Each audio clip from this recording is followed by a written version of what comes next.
the scent of potpourri, films we commit to memory.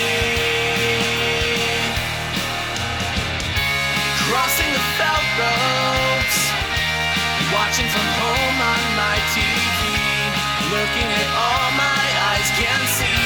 They tell me I view obsessively. Okay, and we're going to get into our top 10s, but before that, before we get to our list, I do want to take a quick moment to remind you guys that if you like the show, please take a moment to follow us on social media and subscribe to and rate the podcast on Apple Podcasts, Spotify, YouTube Music, Audible, wherever whatever your preferred podcast app is. And don't forget to subscribe to the Obsessive Viewer Podcast YouTube channel as well, where I'm making a bigger effort to do video content over there. And if you're interested in starting a podcast of your own, you can go to Libsyn and use promo code OBSESS. When you sign up for a new account, you'll get up to 2 months free, depending on when you sign up, and we'll get a commission on it as well. More details on that are in the show notes and description of this episode. And now, back to the show. I usually have this. Obsessively. And before we get to our top 10s, actually, I want to say Robert in Utah has just popped into the chat. He said, I'm working, but wanted to pop in and say hi. Can't wait to listen to this episode later. Oh, thanks, Robert. Nice. Thanks, man. Yeah, so we are live streaming on Patreon. This is real.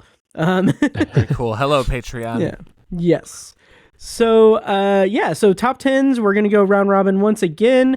We are going to start with Mike at 10, and we're just going to cycle through and go 10 to 1. So, Mike, let's do it. What's your number 10? Let's bring us into the top 10 lists of 2025. Yeah, sounds good. Here we go. All right, so my number 10 is Friendship, directed by Andrew DeYoung and starring Tim Robinson and Paul Rudd as kind of like the anti-I Love You Man. And I do think, I suspect that casting Paul Rudd was intentional in that way to kind of suggest that, like, I don't even want to say bromance because that kind of means something else, but this like male love story between two friends. Now, because it is Tim Robinson, it's way different from I Love You Man. And I wouldn't say like I'm an OG Tim Robinson fan from the start, but kind of seeing his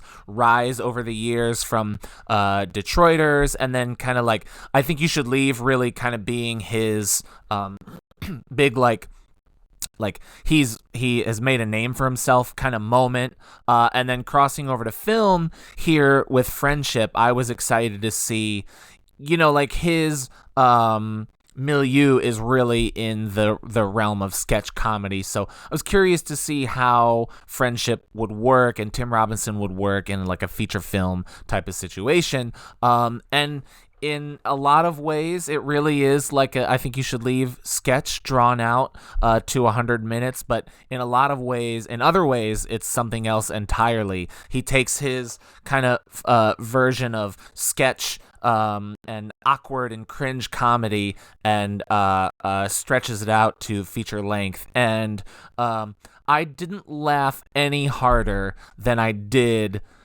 this year than I did while watching Friendship, and that goes a long way for me. There are moments that are just so uncomfortable to watch, but in this vessel of comedy that's like, but let's laugh at those moments of discomfort, those moments of like, what the hell is going on here?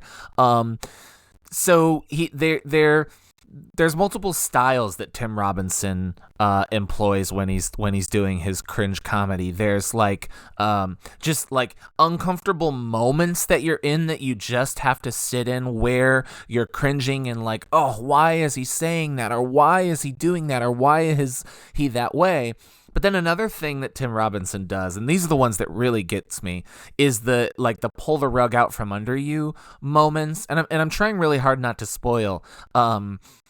But there are moments of comedy where like he turns on a dime and you kind of don't expect it coming, or like there's a lull. So there's a moment in where he and his son are in the mall, and I cackled in the theater because it came out of nowhere, and it was very Tim Robinson-esque. Like, if you follow his career, you should almost expect that coming, but you don't, and he's a master at that. It is number 10 because it's not a movie that I thought about watching again later in the year, and I have a friend who told me that it didn't so much hold up on second viewing, and I'll watch it again eventually, but as far as a first time viewing, I laughed so hard, I loved it so much. Friendship, number 10. Nice, that's awesome. I'll talk about it later, but I did rewatch it last night, actually, while I was putting together some notes. Very cool. Yeah, I love it. I'll talk about it later. Cool. Tiny? I am not at all plugged into the Tim Robinson pipeline. I have not followed any of him at all. Like, it's something I need to dive into because I know so many people are big fans of it. I have not gotten around to it yet. Wow. So you haven't watched any of I Think You Should Leave? No, none. Oh, it is... Get you some. Yeah. It is some of the funniest sketch comedy I've ever seen in my life. Also, very, very short episodes, like 15-minute episodes. So very digestible. Okay. Nice. Yeah.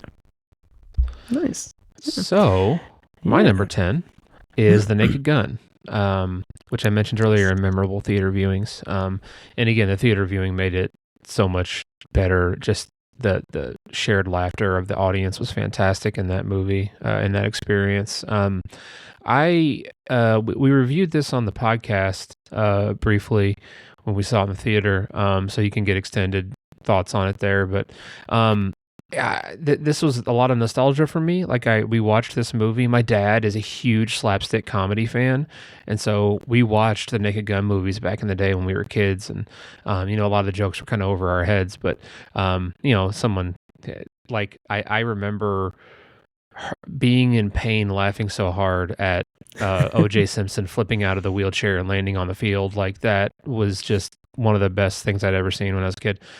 So a lot of nostalgia, and I feel like this movie was 100% in the spirit of those originals and totally captured what the Naked Gun franchise is.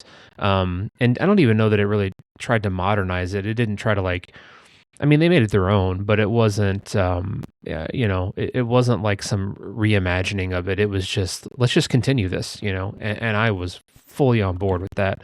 Liam Neeson, an unlikely casting, but just nailed it, completely nailed it.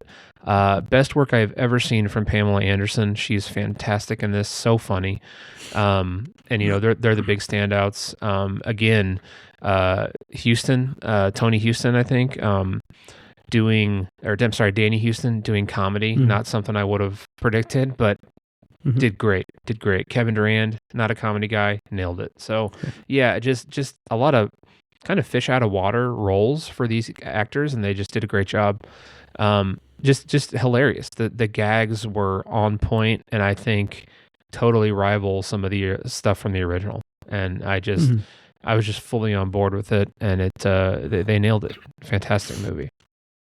Nice. It's not going to make my top 10, but I think it will be in my honorable mentions on Patreon. But there's one line from it, several lines from it, obviously, but there's one line that just kills me, is when he's narrating and talking about Pamela Anderson, and he's like describing her and says, and she's got a behind that would make any toilet big for the brown. It's just so good. Yeah. So good. Yep. Yeah. I loved it. Yeah.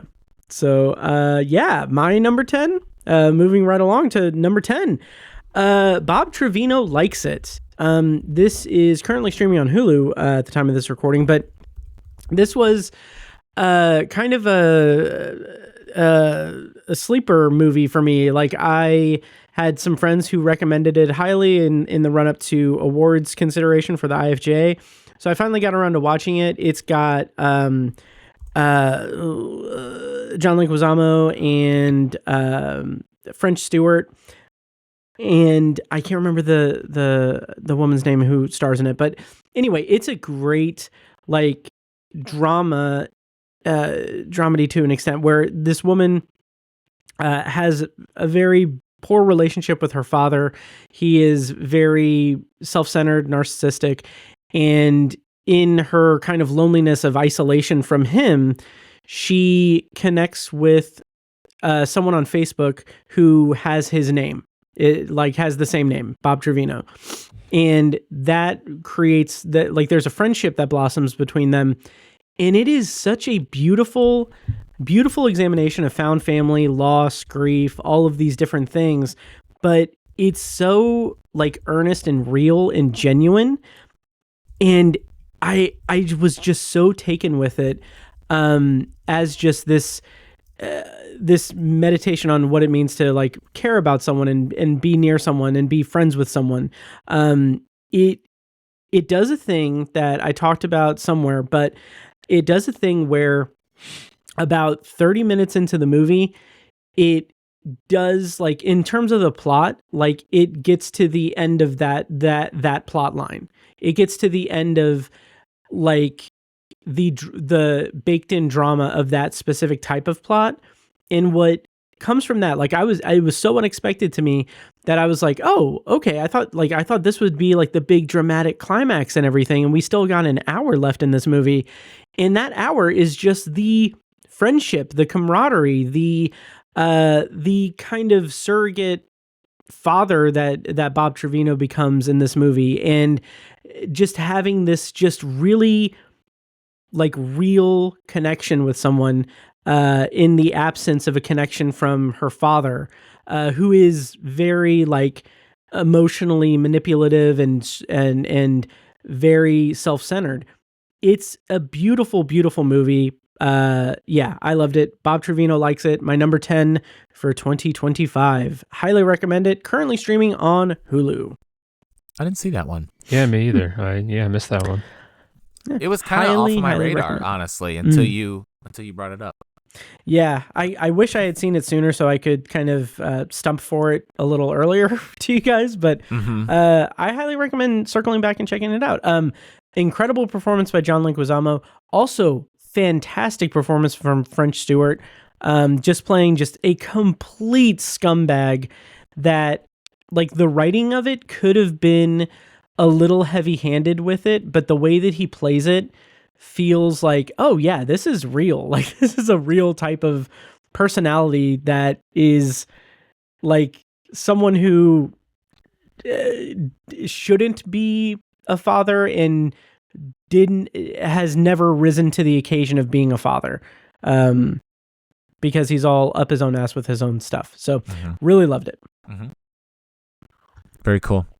Yeah. All right, so my number 9 is Companion, directed by, I think, first-timer Drew Hancock. It looks like he's got a couple of credits, but this is his first like major motion picture, starring Sophie Thatcher and Jack Quaid. And so I think the thing that really got me, and the thing that really got this movie on my top 10 was that first viewing, and I went in pretty blind to it. So this is a spoiler, I guess, except that I think it's marketed this way now. So like after the film's release, the marketing kind of changed a little bit. So Sophie Thatcher plays a companion robot, a sex robot.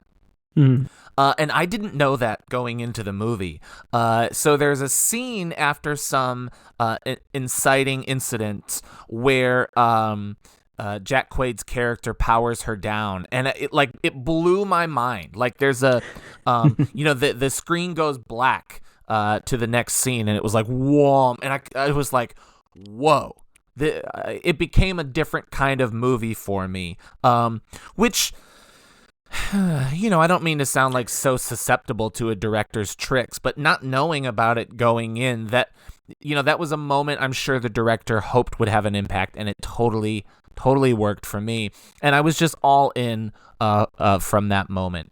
It is one of only 2 movies I rewatched this year to kind of like confirm how I feel about it. I think Sophie Thatcher is a rising star. She's got this cool, like smoky voice. Definitely. How do I sound this without sounding gross? But like perfectly cast as someone who's going to become this badass who is going to get the revenge that she deserves, but also like tracks as like a Jack Quaid. Do I want to say manic pixie dream girl?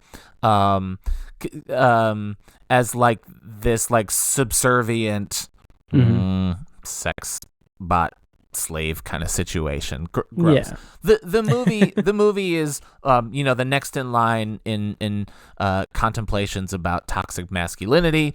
And I like Jack Quaid, who is extremely likable, and really really cool and interesting and heroic, in the thing he's probably known best for, which is The Boys on Amazon. Has a knack for playing these like aw shucks boyfriends who are like kind of likable but also absolute scum when the female protagonist kind of learns what she needs to learn about him. And like him playing such a victim and feeling like he is deserved so much. It's a little overt with its like toxic masculinity and like I wouldn't say incel because maybe he is celibate. Like, does it count if you're having sex with a robot? I don't know.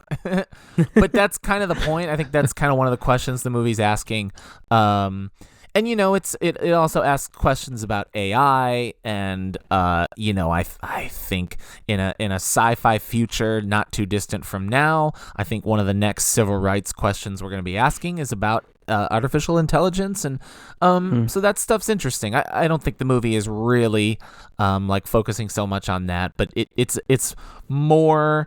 It's in the conversation, and it's kind of a talking point within the conversation. Sophie Thatcher's great. I think she's up and coming and just going to do great things. I can't wait to see how Jack Quaid's career unfolds. And I really loved Companion. So number 9. Nice. I loved it too. I don't think it's going to be on my list anywhere, but yeah. And no worries on the spoiler or anything, because that was heavily in the marketing. For like, sure. That was, for sure. It was like afterwards, right? Like, I don't think the initial trailers. Oh no, it was in the initial trailers. Was it? Man, I guess I just missed it. I'm so jealous that you were able to evade that, because that would have been such a cool moment. Yeah, it was. Yeah. Oh yeah. No, it was all over the trailers, but yeah, I liked it too. And Jack Quaid is fantastic. He's great. So yeah, I pulled it up on IMDb, and it like plays the trailer and stuff, and it said, like New Line Cinema, and then it says from the studio that brought you The Notebook. Yes, that's awesome. Perfect. So funny. Oh yeah. Yeah. Tiny, your number 9. Yep. My number 9 is Sinners, the latest from Ryan Coogler. Nice. It is also the first of, a little spoiler here, of 3 horror movies that I have on my top 10, which I think is a first for me to have that many horror movies. Nice. Represent. Yeah. So, this wasn't super on my radar, because I wasn't sure exactly what it was. And that was kind of the beauty of it. I went in not knowing what this movie was. And there's a big switch. It kind of switches genres almost. And that was incredibly effective. Great storytelling from Ryan Coogler. And I think this will be a bit of a theme for me for this year. This movie has it successfully navigates the idea of telling a story and infusing a ethical or political message in the movie without hitting you over the head with it. It just weaves into the story. and there's multiple things here. There's stuff about trauma. There's stuff about race relations. There's stuff about history. All these themes that are just part of the story. They're not something that is shoehorned or forced into the movie. They're just woven into the story, and it's done really well. I was watching this movie as a kind of historical trauma kind of movie, and then it just takes this turn into horror, and it's absolutely fantastic. But it still maintains that theme of trauma and kind of race relations and history and stuff like that. It maintains it while weaving in the horror. And it just works. It's not heavy-handed at all. It just works. And I was so impressed by that. Incredible performances from everybody. Obviously the standout is Michael B. Jordan, playing twins. Nails it, does a great job. We all know how great Michael Jordan is. So he's fantastic. Jack O'Connell, I hadn't really seen in much. Really great. Haley Steinfeld is fantastic. So great performances, and just I love the way the story wove in all those things. It was really remarkable, and just a really cool ending. I'm not going to spoil it or anything. I just thought it was a really nice cap on the movie. So Sinners at my number 9. Fantastic movie. Nice. I'll talk about that later, but it was the IFJA movie of the year, I believe. Yeah. Nice. Nice. Very cool. Yeah. Oh yeah. Mike, I know you're going to talk about Sinners later, I'm sure, right? Yes, I will. Oh, yes. So my number 9 is The Plague. This is from Charlie Pullinger. It's an incredible genre picture about adolescence, and just like the relationship between like bullies and the bullied. So it's about a water polo camp with these kids that are like very young, like junior high kids basically. And it explores how one of them is kind of this outcast kid who has like skin issues essentially. And so he's always in the pool with like a shirt on. And the other kids, they take to saying that he has the plague. And if any kid makes contact with him, they get the plague too. And that like it's this interesting just journey into this like bullied groupthink atmosphere among these kids as they're kind of learning. They're stumbling into that kind of toxic masculinity role and othering someone who's different from them. It's this really interesting just showcase of that at adolescence, and it delves into some body horror stuff unexpectedly, and like the tone of it is absolutely like a horror movie. The score is like completely captivating and jarring. It's a really, really surprising and effective psychological thriller and coming of age story. I've seen it compared to Bo Burnham's 8th Grade as like a dark version of that, and it fits really well. The Plague, it's fantastic. Highly recommend it. That's my number 9 for 2025. Love it. Didn't catch that one. That was on my notable movies that I missed list. Mm-hmm. I'm very curious to hear what you think of it if you ever catch it. I hope to, yeah. It wasn't on my radar at all, but I'm kind of again pulled up on IMDb as you're talking about it. The trailer is playing. It looks really good. Yeah. I do hope you guys get a chance to see it. I hope you guys catch The Plague. So yeah.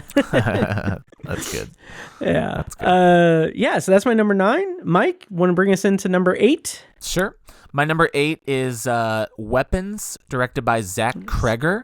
who pretty notably directed Barbarian a couple years ago.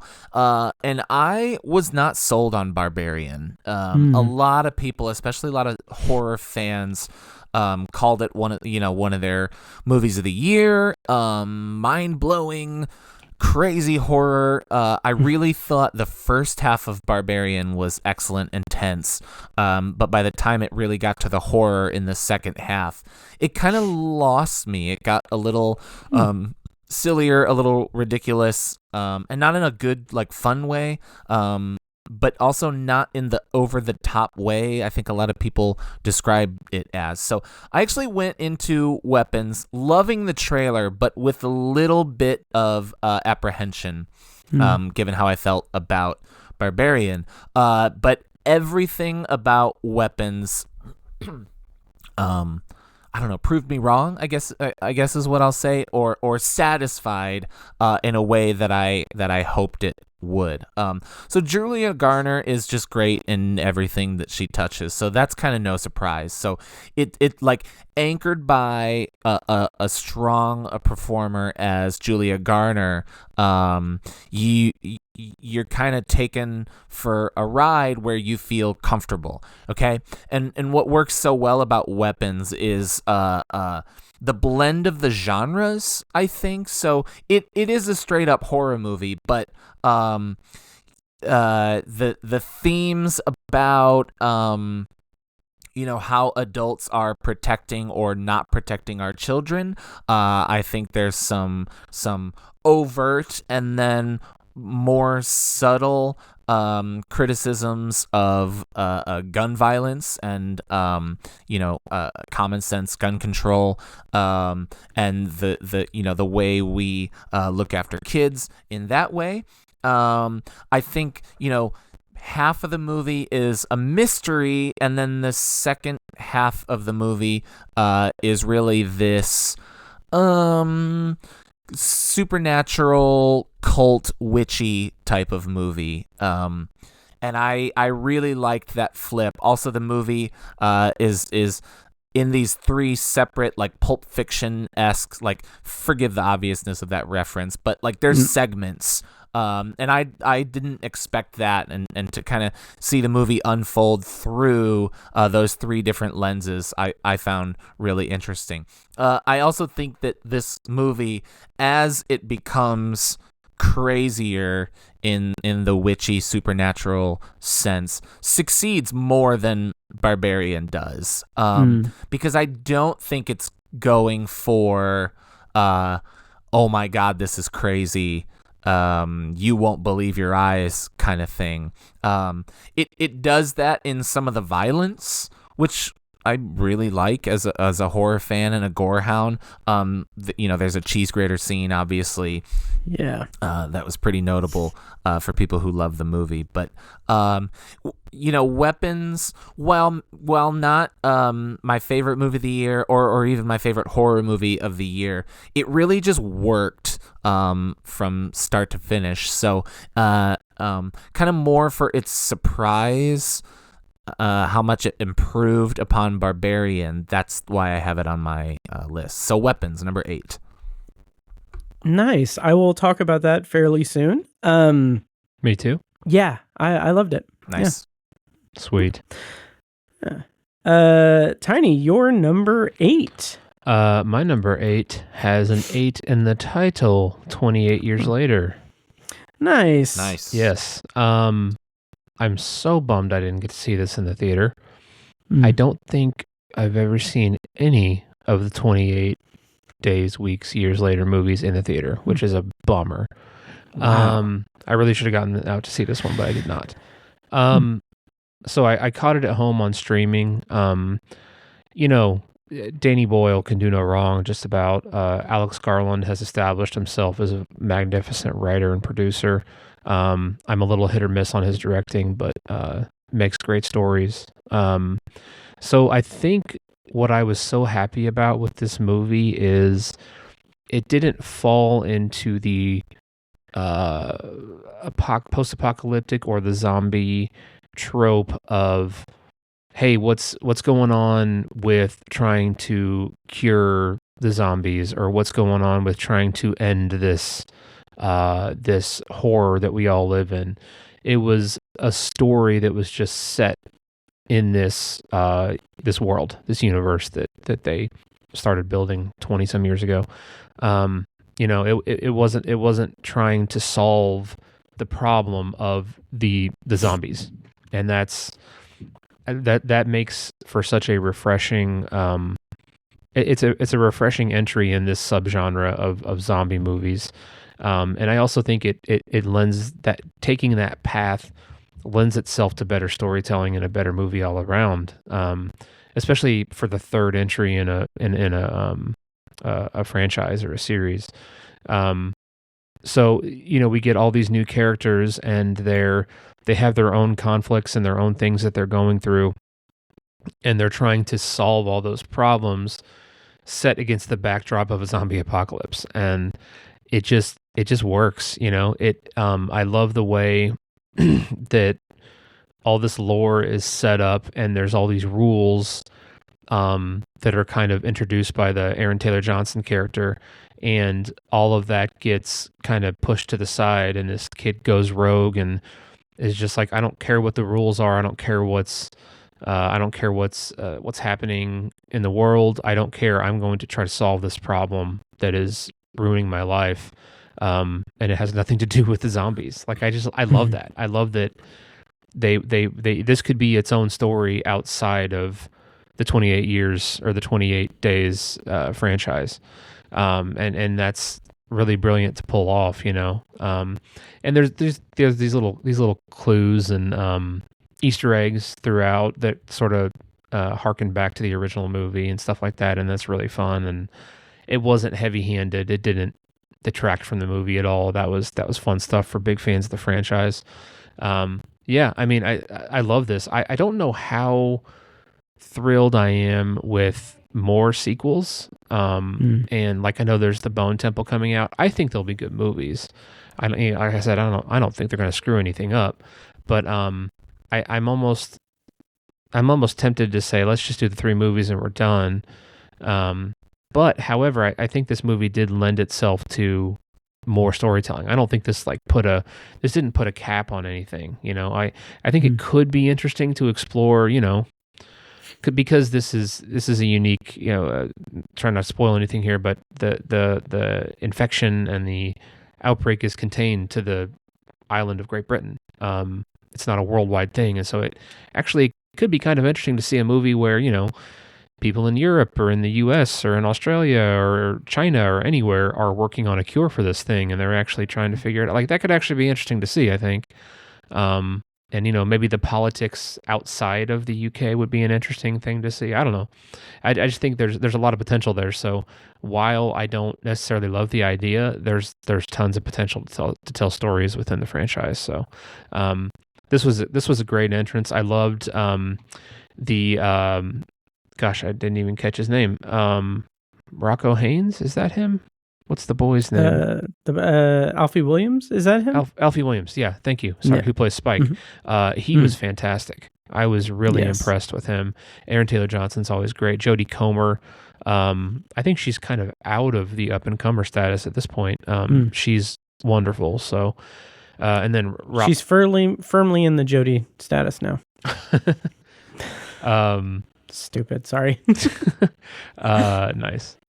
Ralph Fiennes can't ever, always nails it. So, and just a fun exploration with that character. Again, I'm not going to spoil anything. I loved the confluence of events for what his character became. That was really it was kind of fun amongst all the horror and rough times of the movie. So, yeah, just a great entry. I'm always looking forward to what Danny Boyle is doing next. So, but I love that he returned to this franchise. That was really awesome. So, yeah, my number 8, 28 years later.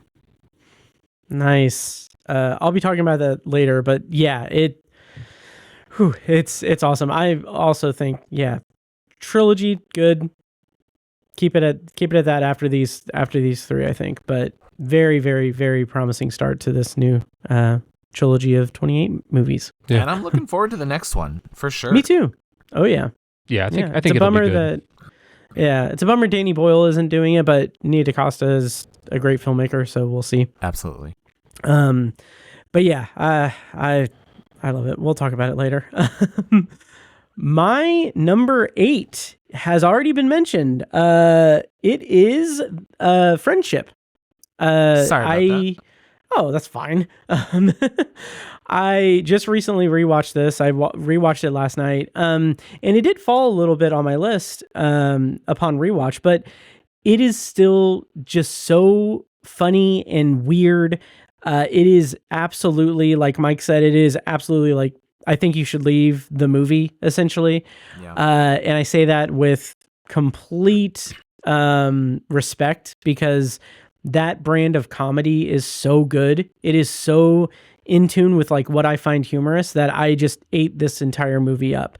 It is like that demented version of I Love You Man in several ways. I think the trailer said like it's I Love You Man for sickos. And yeah, it's fantastic. It is really great. Those unexpected moments, like Mike, you said the mall scene, that was great. It was absolutely great. And it's an extension of Tim Robinson's brand of humor, where I thought about this when watching The Chair Company, which I should have mentioned in the notable TV things, but I didn't finish the season. But he just excels at playing characters and doing bits where he puts himself into such an uncomfortable position, and then he stays in that. Like, he doubles down on it so often. And triples it's down. So great. Yes. Oh yeah. And triples are best. But it's just so great to see, kind of weirdly appropriate for this movie, just see someone not even struggle while they're just getting deeper into quicksand. It's fantastic. Yeah. Friendship. Loved it. And Tim Robinson is fantastic. That's my number 8 number 8. Yeah, that's all I've got on that. It's really good. Okay, so my number 7 is my sleeper. It's my kind of secret that I discovered on Shudder. I guess I didn't discover it on Shudder, but I read it in an article and it's on Shudder. It's The Ugly Stepsister, directed by Emily Bleichfeld.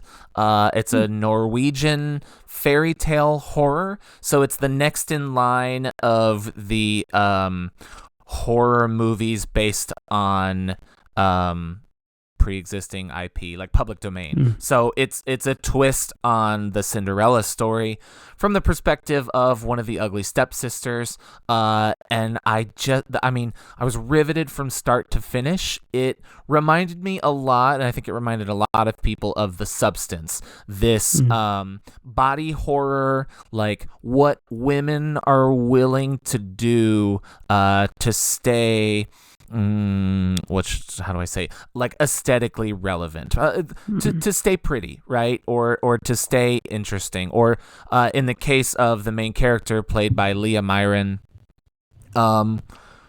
relevant for the first time. So she is the ugly stepsister. This Cinderella-esque character comes into her life, and both of them have eyes for the prince, and the main character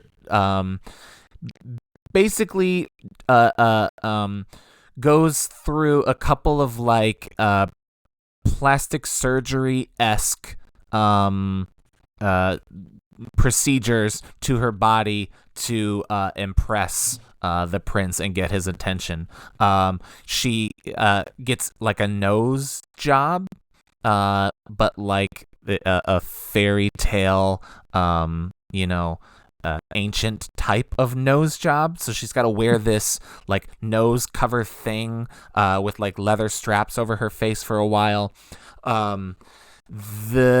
The movie poster itself kind of spoils what she has to do to fit into the iconic glass slipper at the end of the movie.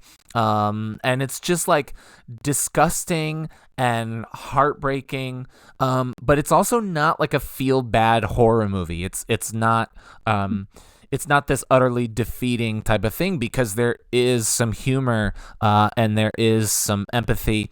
The score is really great, kind of like a Baroque type of thing. And it's just a fairy tale. I don't often like I don't like fantasy stuff, but I do love fairy tales retold. One of my favorites of the last couple of years was Gretel and Hansel, the Osgood Perkins that came out a couple of years ago. And like I said, this is kind of just like the next in line of horror versions of public domain things. So it's on Shudder.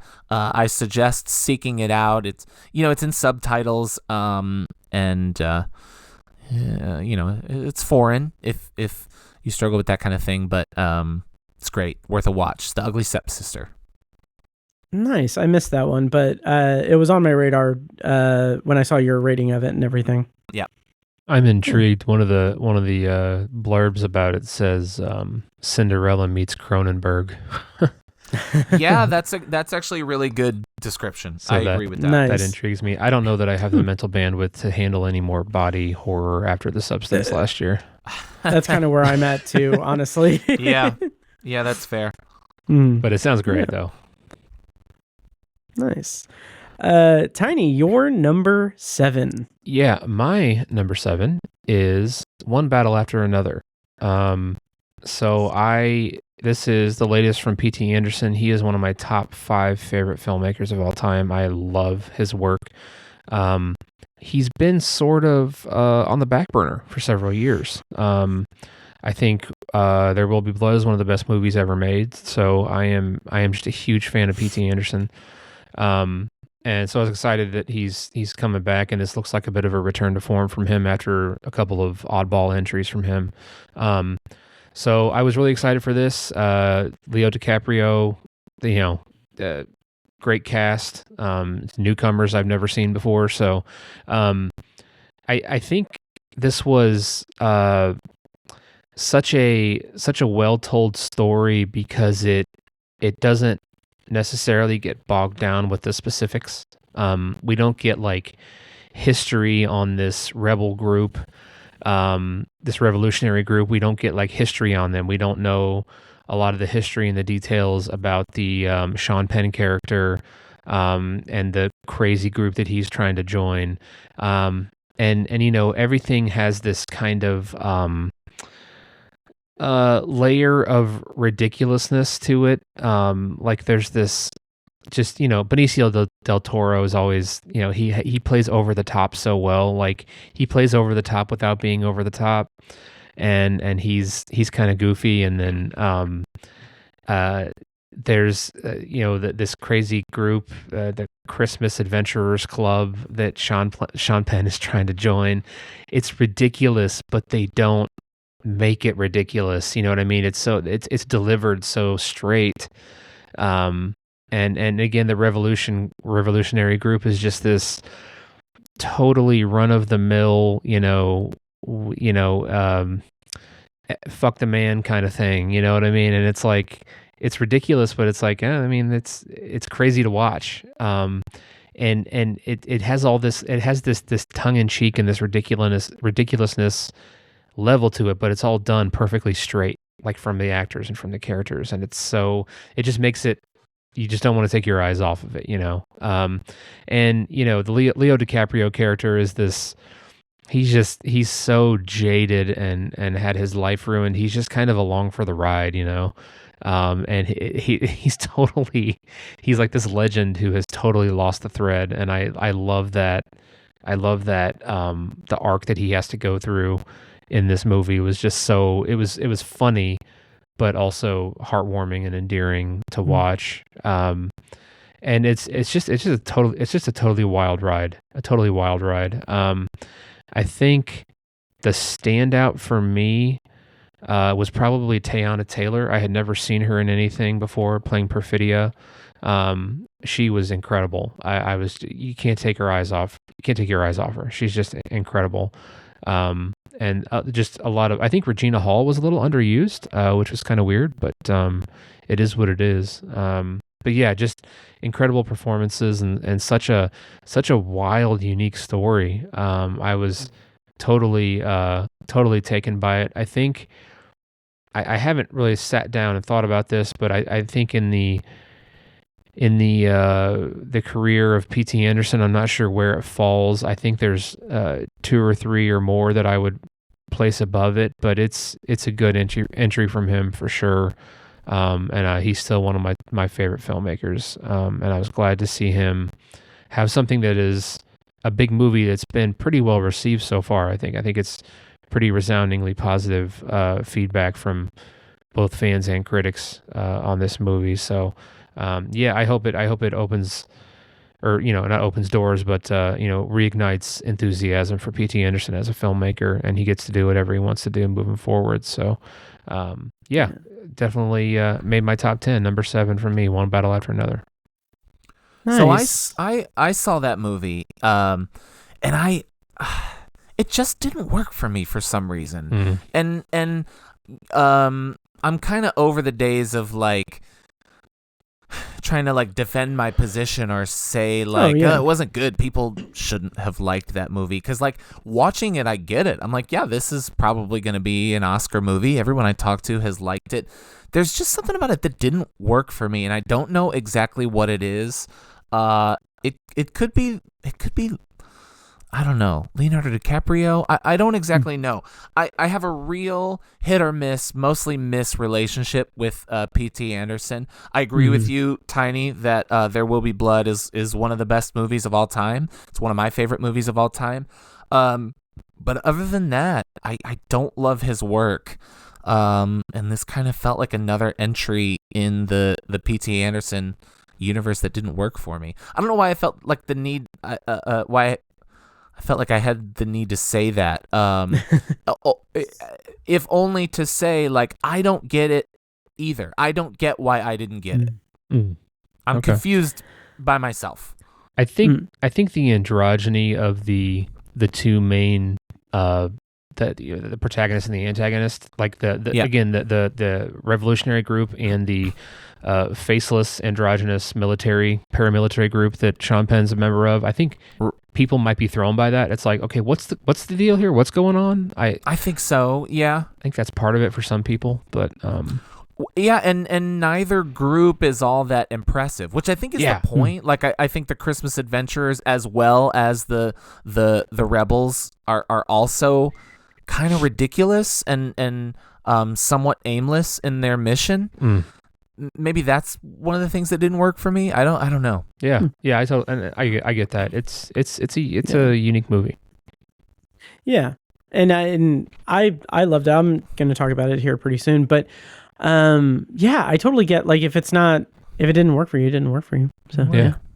Didn't work. I will say it was the runner-up for best film at the IFJA, and the young actress Chase Infinity. This was like her first like substantial role.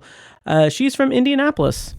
And nice. Cool. Yeah, she got the Hoosier Award for the IFJA for that role. Nice. So, Awesome. Yeah. So that's Tiny's number 7, One Battle After Another. And my number 7 has already been mentioned by Mike. It is Weapons. This movie is fantastic, and I am so excited to see Zach Cregger's his career, where it goes from here. I know he's doing I think Silent Hill, but I just love his brand of like having like this some unique horror to tell, like the not easy comparison, but like it's interesting to see the trajectory, like that comedy to horror pipeline, because he was in Whitest Kids You Know, and seeing that from like Jordan Peele going from comedy to like one of the best horror filmmakers of recent years, and now Zach Cregger kind of following in that line. And then next year, like Mike, you mentioned Milk and Cereal, Curry Barker, I think is his name. He came from a sketch comedy on TikTok. That's a bad idea. Yeah. And to see him, he's going to have Obsession next year. This year. I'm excited to see that. So I just love that kind of trajectory for filmmakers. But Weapons, it holds a special place in my heart because it was so, like, I went into it expecting like, oh, a creepy kid story.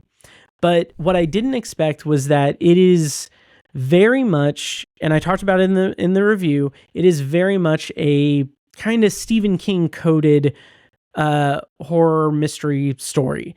And what I love about that is, even with a year where we have an embarrassment of riches in terms of Stephen King adaptations, I love that I can pinpoint a movie that feels like Stephen King but is its own unique thing. And what I mean by that is, I love the nonlinear format, the way that it created these expectations with each perspective, with each character's perspective. And then when we get to another character's perspective, we see like we're just thrown for a loop, and it's a completely different not reality, but a completely different perspective that we're given. And it makes us question like, oh, like we thought one thing, but it's actually this other thing. And in the grand like scheme of things, what I was really affected by was how this story, how this movie tells us a story of a failed community. It is something that we see sadly in real life all the time, like joining together in the face of a tragedy, or joining together in the face of something unspeakable, and like communities coming together and rallying behind each other while they're sharing this grief and trauma. So like one of the first images of this movie is like Maybrook Strong and all of these like flowers at the school and like these memorial sites and everything. And we're given this vision of like, oh, this community is rallying behind it. But as the movie progresses, we realize like, no, like all the adults, all of the people in this community are not acting and functioning like an actual community. And the police are inept. Yes. That's excellent. Yes. It is how, in the face of an unspeakable and unimaginable mystery involving kids, the community failed to come together. And as that's going throughout the entire movie, I was just so gobsmacked by it, because it does what my favorite Stephen King novels do. It has this community focus, and to the point where the characters and the mystery surrounding them are not secondary, but they're more than just characters in this story.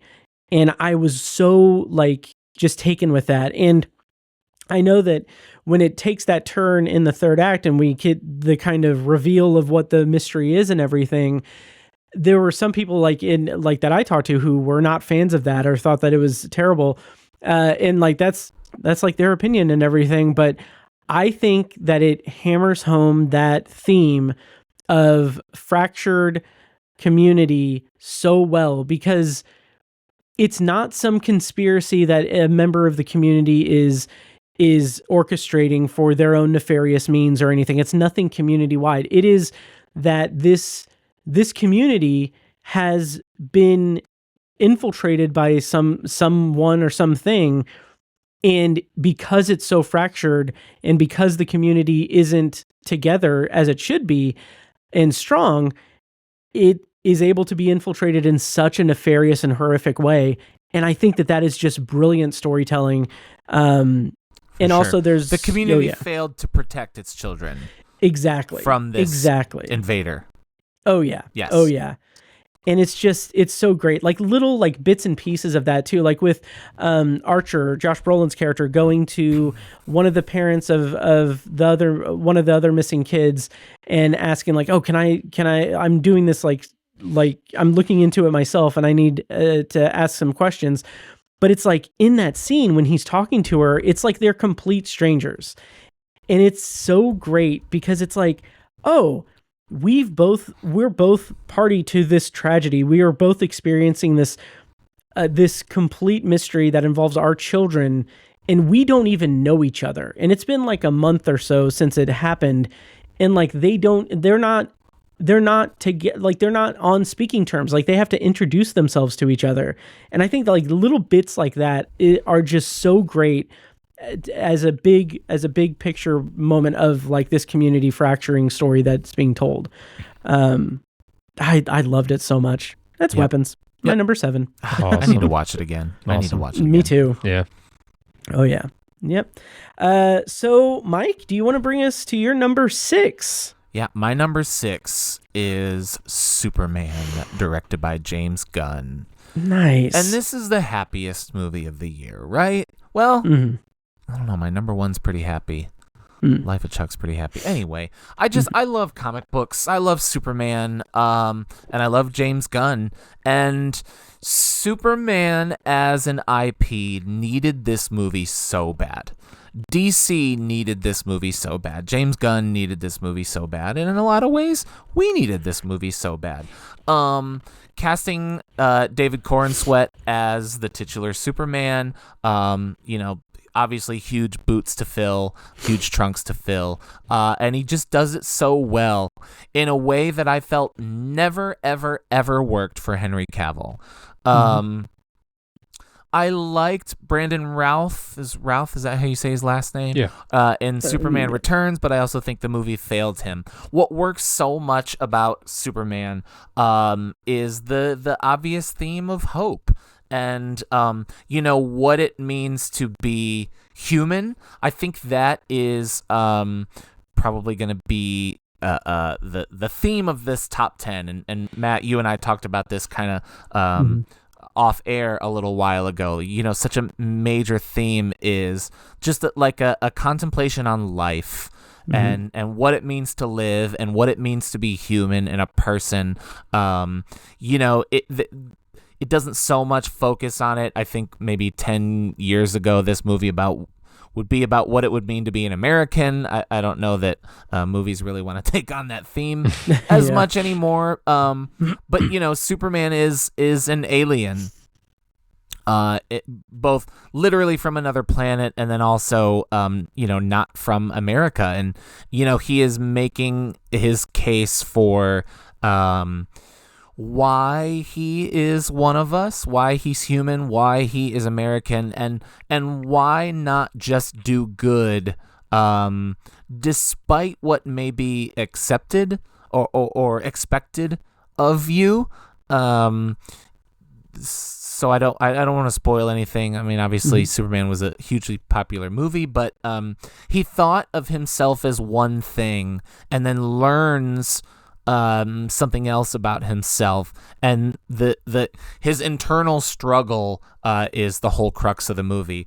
Famously, what doesn't work for a lot of people about Superman is that he, aside from kryptonite, it's difficult to find conflict in a Superman story since he can do everything. So really making the theme of the movie this internal conflict. Now, of course, there are bad guys. There are giant kaiju-esque monsters that he has to defeat. There's obviously a Lex Luthor story, but all of those moments are moments for his internal conflict to be reckoned with, right?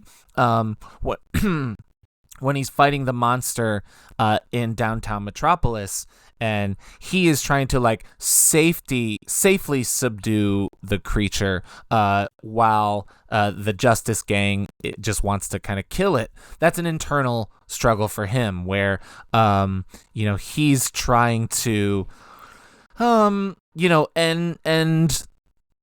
the rampage while also doing it safely to the best way that he knows how. But then more than anything, he has his verbal spat with Lex Luthor at the end. And if you've seen some of the behind the scenes stuff, he and James Gunn actually disagreed with how he's supposed to play that part because Superman's reaction in that moment is so important because Lex Luthor is really just this vehicle for Superman's internal struggle. I also think in a lot of ways that this movie is kind of a reaction to Man of Steel. I loved seeing the way Superman would like protect some of the buildings rather than just the destruction porn of Man of Steel, which I really didn't like. I saw this movie. You know what is interesting? I did see this movie. I saw this movie twice. I saw it in the drive-in, and the audio was a little off. So it's like I had the feeling of loving this movie, but I wasn't sure. And then I finally got a chance to watch it at home, and I was like, yeah, this is absolutely an excellent movie. So my number 6, Nice. with a speeding bullet, Superman. Nice. I loved it too. I'm going to talk about it later, but yeah, that speech that he gives at the end to Lex Luthor, like, if that's not like one of my favorite moments in at the movies this year, it's really up there. Just like the heart of it is so beautiful and wonderful. Like it's such a great 3-dimensional Superman character moment in that movie. The whole movie is great. So yeah. Yep. I'm going to talk about it later too. Nice. So what are you going to talk about now, Tiny, for your number 6 movie of the year? It's a good follow-up from Matt's number 7. It's Weapons. Oh, nice. Yeah. So I totally echo both of what you guys have said.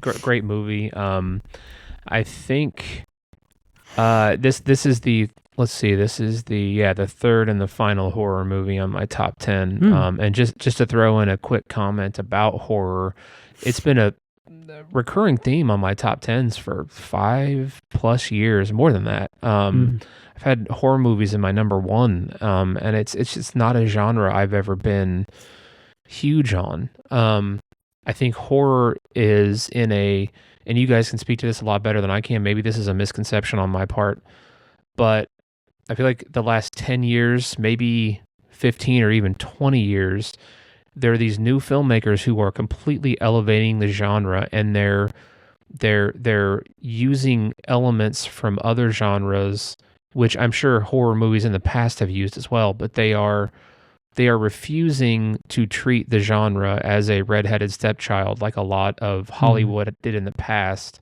and they're doing it unapologetically, and they're freaking nailing it. And they're saying horror can be more than just this fun, oh, what's playing at the theater? Let's go see this goofy, almost laugh at horror movie. That's not what modern horror is anymore. And I feel like the 3 movies I picked this year, The Invisible Man was my number 1 a few years ago. That's right. And multiple movies that I just can't think of at the moment that are completely elevating the genre, at least in my perspective. Maybe it's always been an elevated genre and I'm just picking up on it now. But anyways, I love what's going on with all these insanely talented directors and filmmakers in the horror genre. Nosferatu last year, that is an all-timer for me. That I think that's going to be a top 20 movie for me of all time.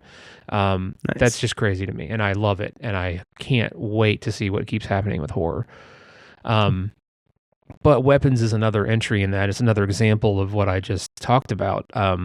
It does something. All 3 of the horror movies that I talked about this year, it transcends the genre, and it takes all of the characters and the conflict, and it makes it not just about the horror that they're experiencing.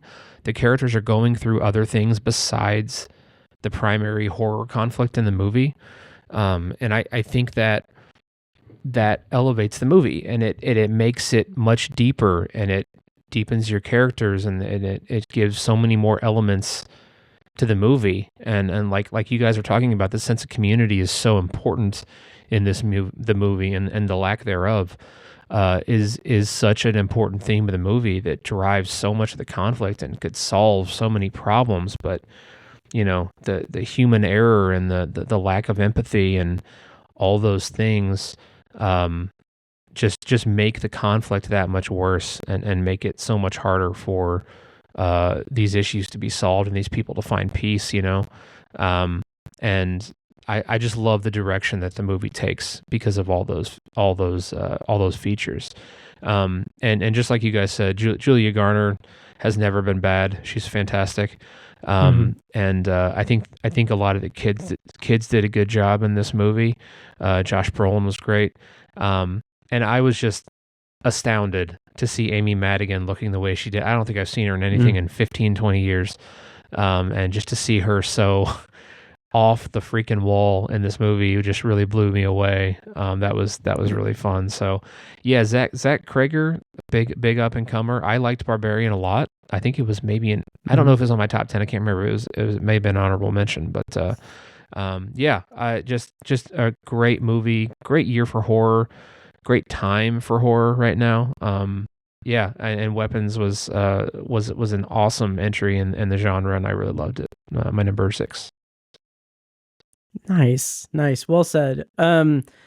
Yeah, I was thinking about that the other day about kind of just the rise in quality horror and mainstream, like getting into the mainstream and everything. And I know Mike can speak with much more knowledge about this, but from my perspective, it's been so interesting to me to see the wave of horror movies come out that are of such thought-provoking quality.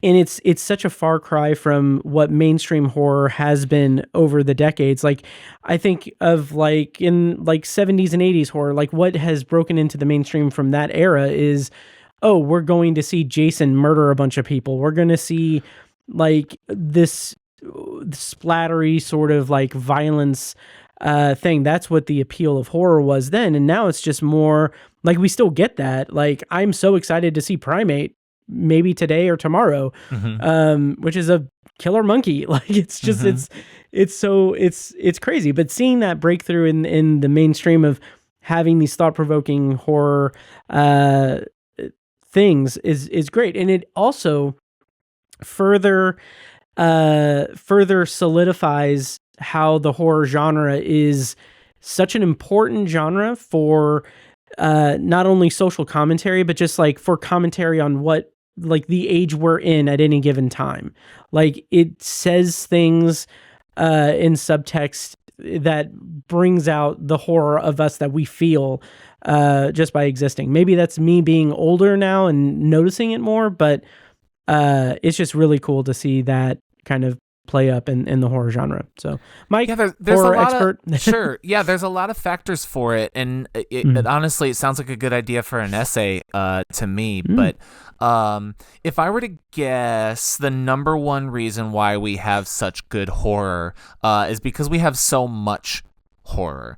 And the reason that is financial, because the only movies anymore that seem to make money, I would even say, I was going to say comic book movies and horror movies, but comic book movies aren't even that much of a slam dunk anymore, because they're not as successful. But like, making a horror movie for a studio is a way to earn some money. Now, luckily, we get directors and passionate filmmakers who want to make good horror, so it's worth going out to see these movies. But I remember, not too long ago, 10 years ago, where there were maybe 5 horror movies in theaters and maybe 2 of them were good.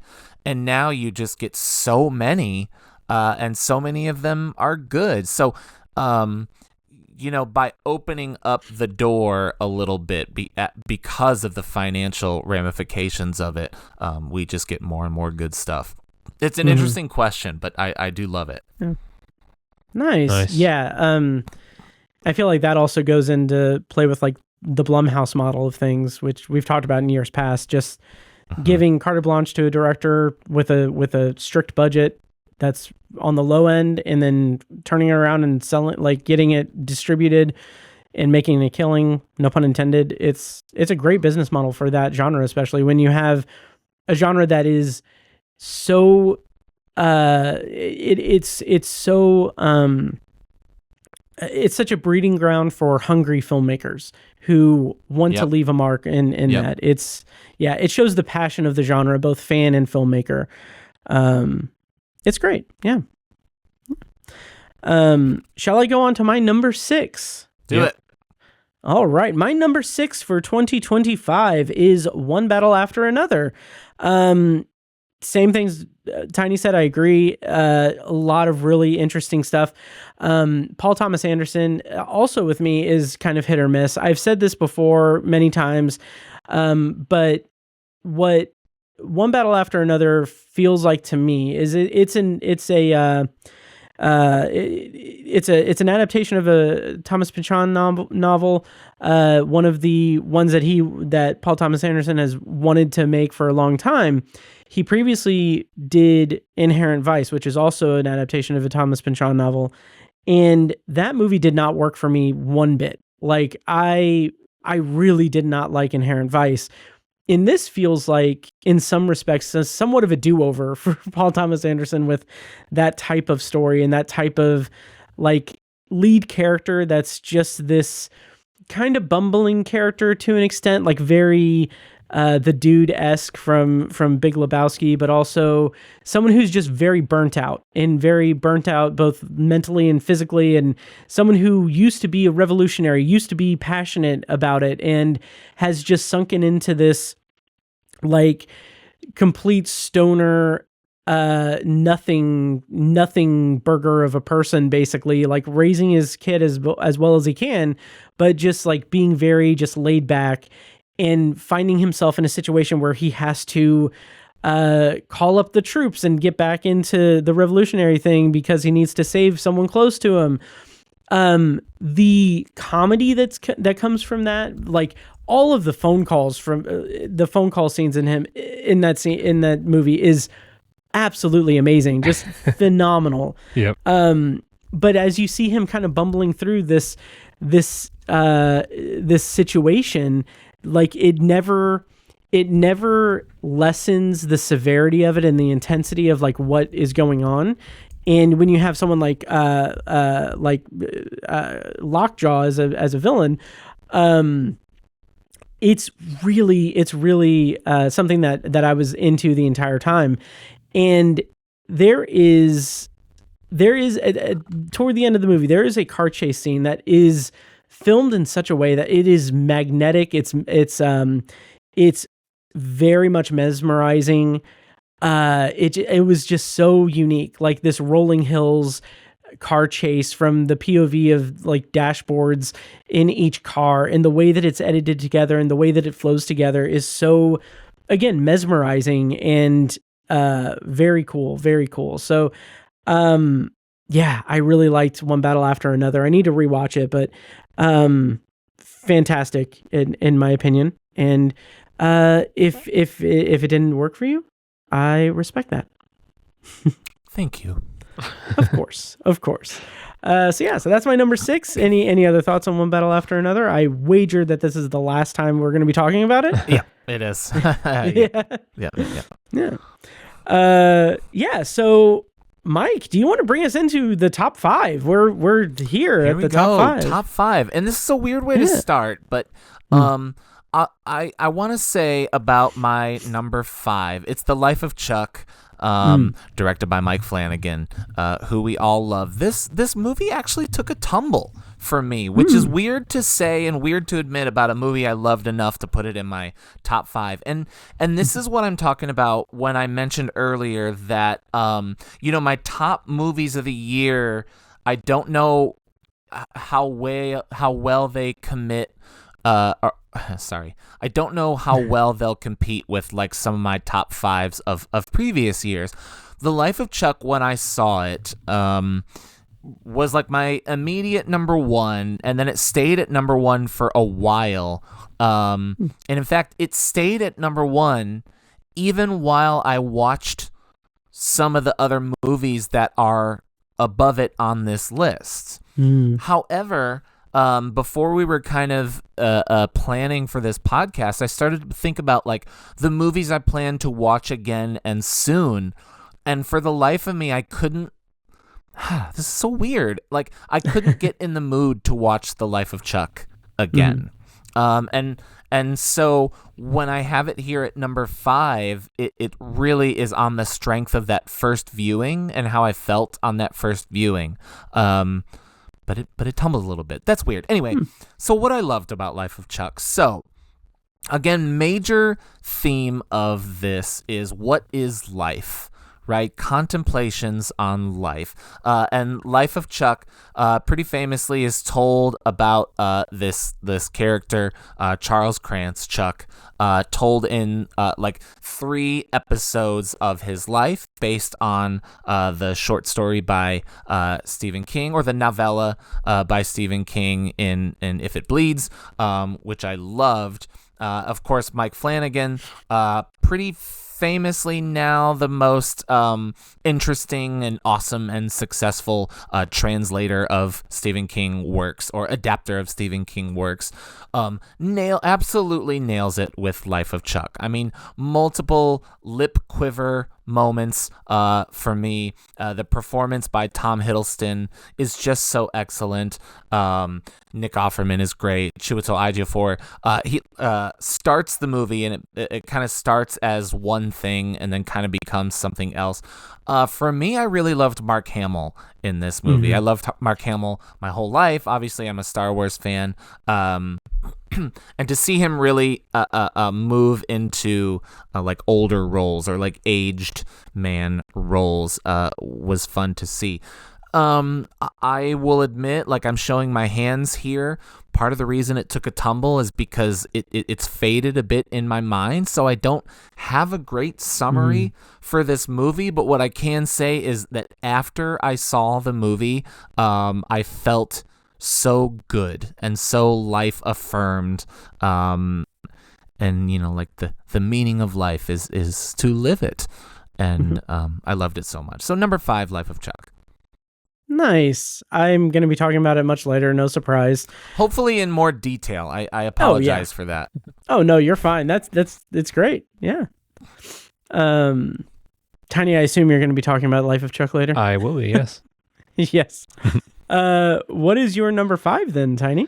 My number 5 is the latest from Bong Joon-ho, Mickey 17. I was so intrigued by the trailer for this movie. Thought it sounded like a great idea and such a unique idea for a movie, and it absolutely is. It's funny because I think Bong Joon-ho has this ability to take a story. I'm thinking of like Parasite, where there's something that's kind of disturbing, or borderline horrific, or highly dramatic, and infuse it with comedy. Parasite is for sure like a dramatic film, borderline thriller-ish, but there's a lot of comedy elements to it too. There's a lot of funny moments. Mickey 17, I would say, just takes something. It's just like a morbid comedy, dark comedy, which is a bit of a turn for Bong Joon-ho, but not really. So I think he just hit this out of the park. To take something that's as dark and disturbing as human cloning, and make it this funny, funny, like, disposable human who's also like a people pleaser to a disturbing level, really. Just I can't believe how funny it was. I feel like it would be so easy to screw this movie up and have the comedy miss, because it's just kind of an off-putting thing, but they just nailed it. And I think everyone did. He has this kind of wayward friend in Steven Yen, and there's the ridiculous, over-the-top politician played by Mark Ruffalo, and his wife pulling the puppet strings. Kind of that dynamic is really funny and poignant, frankly. So just all these elements just came together and really were completely nailed by all the actors and the director Bong Joon-ho just perfectly, in my opinion. I think the movie was pretty well received by critics and fans alike, but I don't know that it I don't know that people loved it as much as I did. I don't know that it's. I think people think it's good, but I don't know how many top 10 lists it is on for the year. And that kind of bums me out because I want to rewatch this and see it again. I thought it was just at the end of the day highly entertaining. Yeah, I liked it a lot. Really, really good sci-fi. I will watch that movie again. Nice. Yeah, same here. So yeah, top 5 for me.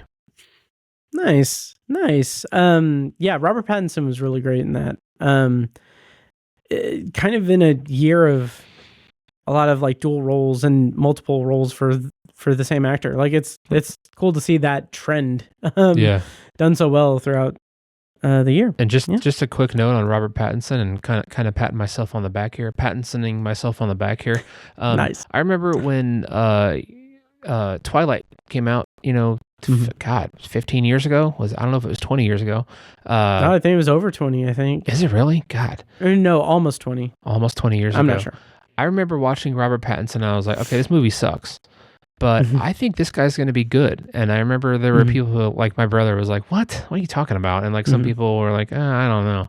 But I was like, I think this guy's going to be really good. And I'm glad to say that he has come full circle. He's a damn good actor. And he's very dynamic actor. Not quite Gary Oldman-esque, but reminds me a little bit of Gary Oldman. That's a good comp. That's really good. Yeah, so I'm just glad to see that he's kicking ass right now as an actor. Oh yeah, and he's choosing such unique roles. Yeah, different every time. Like very cool, very cool. And like even that like kind of Twilight stigma is like still there for him to some degree. Like I remember when the first trailer for the Batman came out. Like granted, it came out when I was hanging out with like some friends who aren't plugged into the movie scene or anything like that. And I remember like them all watching it and being like, oh, the guy from Twilight is Batman? Like what? And it's like, oh, okay. Yeah, no, that's not what this is. But yeah, no, I liked Mickey 17. Didn't make my list or anything, but really good. Yeah. Nice. Yeah. My number 5 is Sinners. So there's a moment in this movie that has stuck with me as one of my favorite moments in all of movies that I saw this year. That generational music number in the club that goes through like this time travel-y thing of just showing history and decades worth of music and everything. It is jaw-droppingly just beautifully done.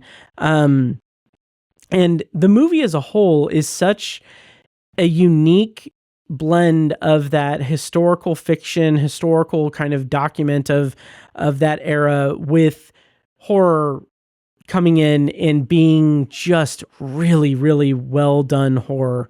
I admire Ryan Coogler for standing by his assertion that he doesn't want to franchise this at all. Like he's like, this is the story. He's never going to make like another one or anything. I respect that and love that about it.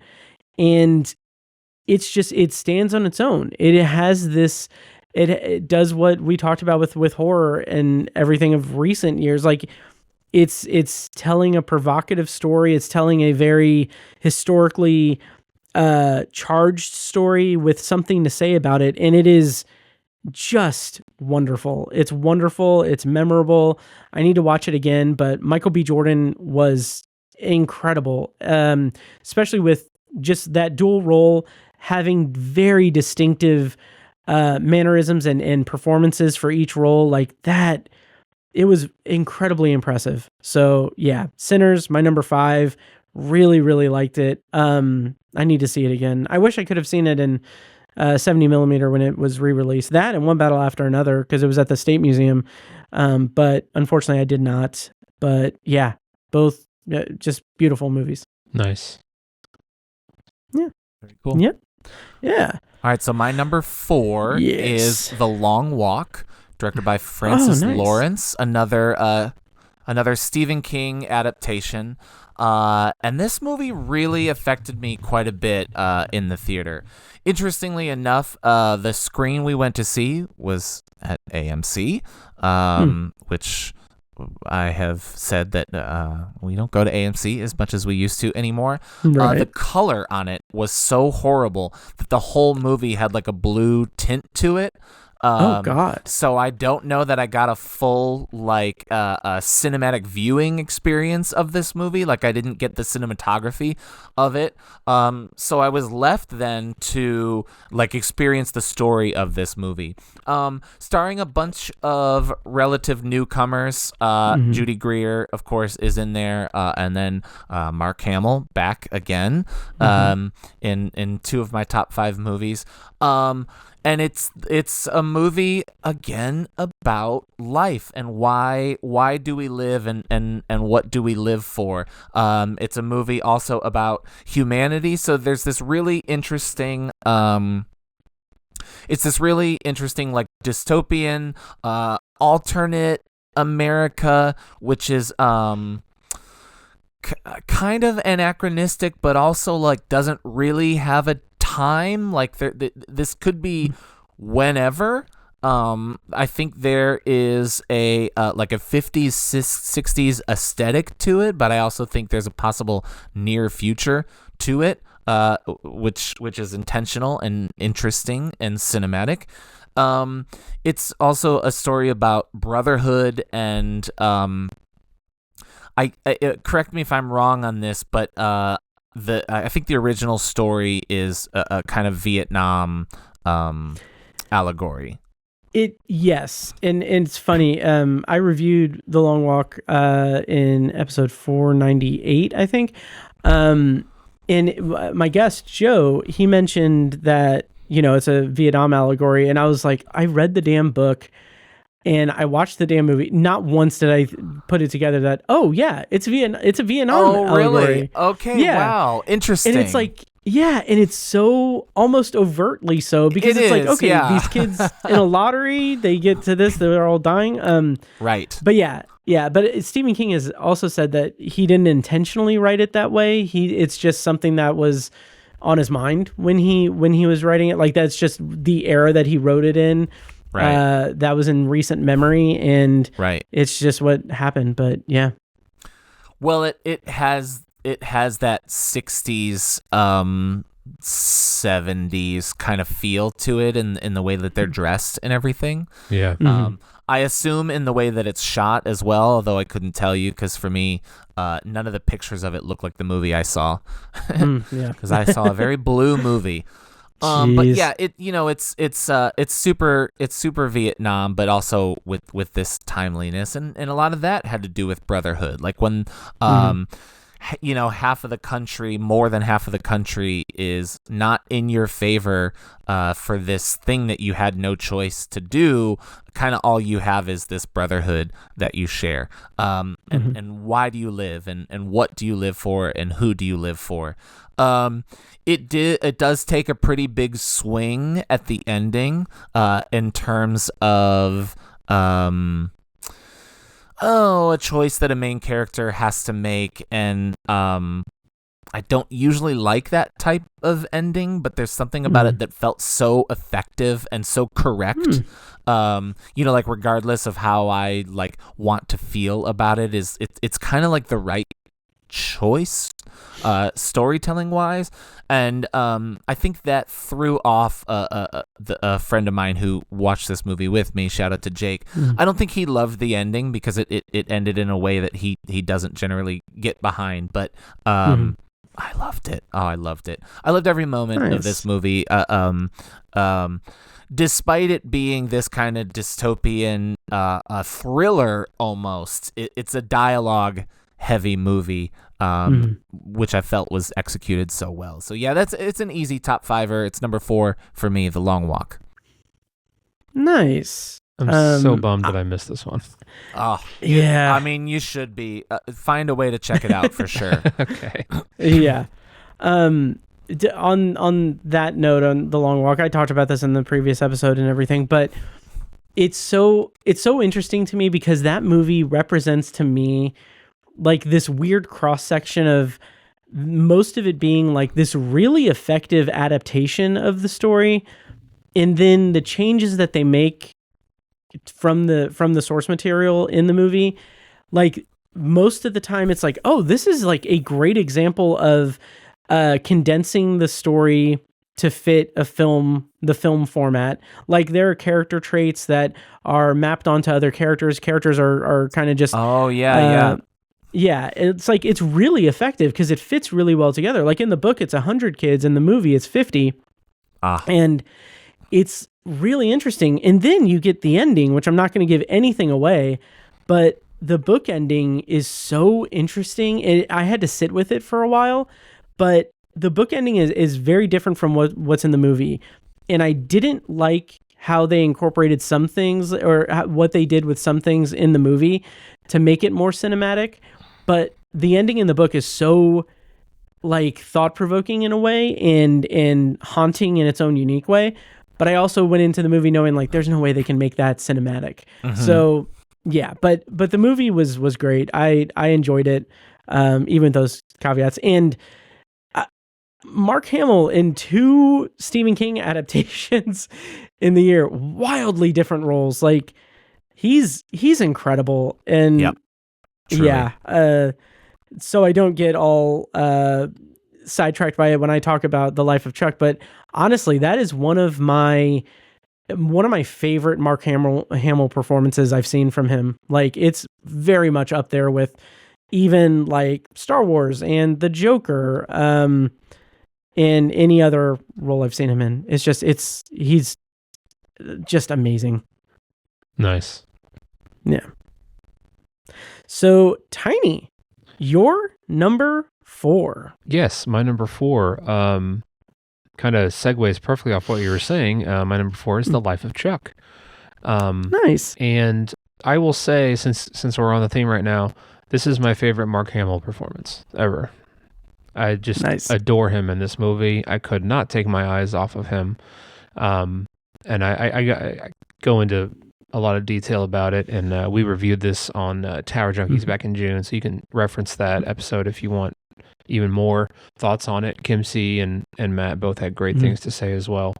So this movie, I actually I think the first act almost took me out of the movie. Like it's just it was a little goofy off the wall for me, and I think the kind of the lack of context and stuff, like I don't know, it just kind of threw me off. And I was like, when we get through the first act, I was like, okay, that was a little weird. I didn't love that too much. Almost didn't like it almost. And but there's a lot of good things in there, so I couldn't quite dismiss it. But then the second and third act were just absolutely phenomenal. And just has this brilliant filmmaking. Mike Flanagan just vibrates at the right level. He's the right frequency as a filmmaker. He just gets us as Stephen King fans, as an audience. He just gets us. And the way he writes is just beautiful. And these like Mike said, these moments of life that, I don't think when you're a kid you may not appreciate them, but as you get older you appreciate them, and if you become a parent you appreciate them even in another way, and if you become an old person you maybe appreciate them most of all. But I don't think any of us are there yet, but I could see rewatching this movie as an old man and having a different perspective on it. 100%. Yeah, so I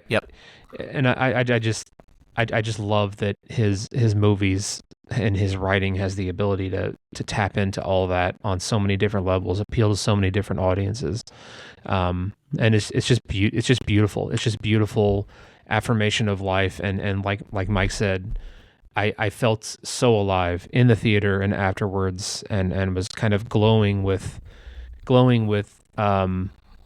joy, I guess, after this movie was over. And I haven't rewatched it yet, but I really can't wait to. I kind of want to watch it with my wife Paige and see what she thinks of it. So yeah, just echoing what you guys said, fantastic movie, and I loved it. Mike Flanagan is kind of a filmmaking god at the moment. So yeah. Totally. Yeah. Nice. Again, I'll talk about it later, but yeah, just So beautiful, so beautiful.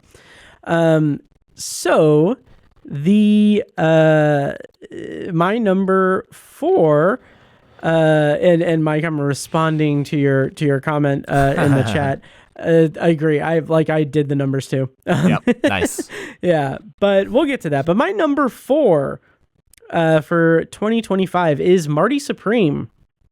So this was a movie. There were a couple of movies that I missed out on going to the screening for. I just didn't time things right for the Marty Supreme screening. And also, just a brief aside, there was a press screening for Avatar Fire and Ash, which I've been affectionately calling in my head Avatar Franklin and Bash. But the there was a screening for that, and I was like going to go to it, but it was snowing very heavily. Like, it was when we got like that really bad snowfall. And I was like, I'm not going to, even though it's a mile away, I'm not going to risk my life for fucking Avatar. So I did not go to that, and I have not seen it because I can't rationalize, like 4 hours in the theater, basically, with previews and everything. But my number 4 is Marty Supreme. And it's interesting because this movie on my list from here on out, after this, I'm going to talk more life-affirming stuff and more positive stuff. But Marty Supreme is such an interesting movie in the way that it is carrying on that Safdie brothers energy from like Uncut Gems, where it's like anxiety. It's Josh Safdie directing it solo. Both Safdie brothers had solo movies this year, The Smashing Machine, which I didn't really care for, and Marty Supreme was Josh Safdie's outing.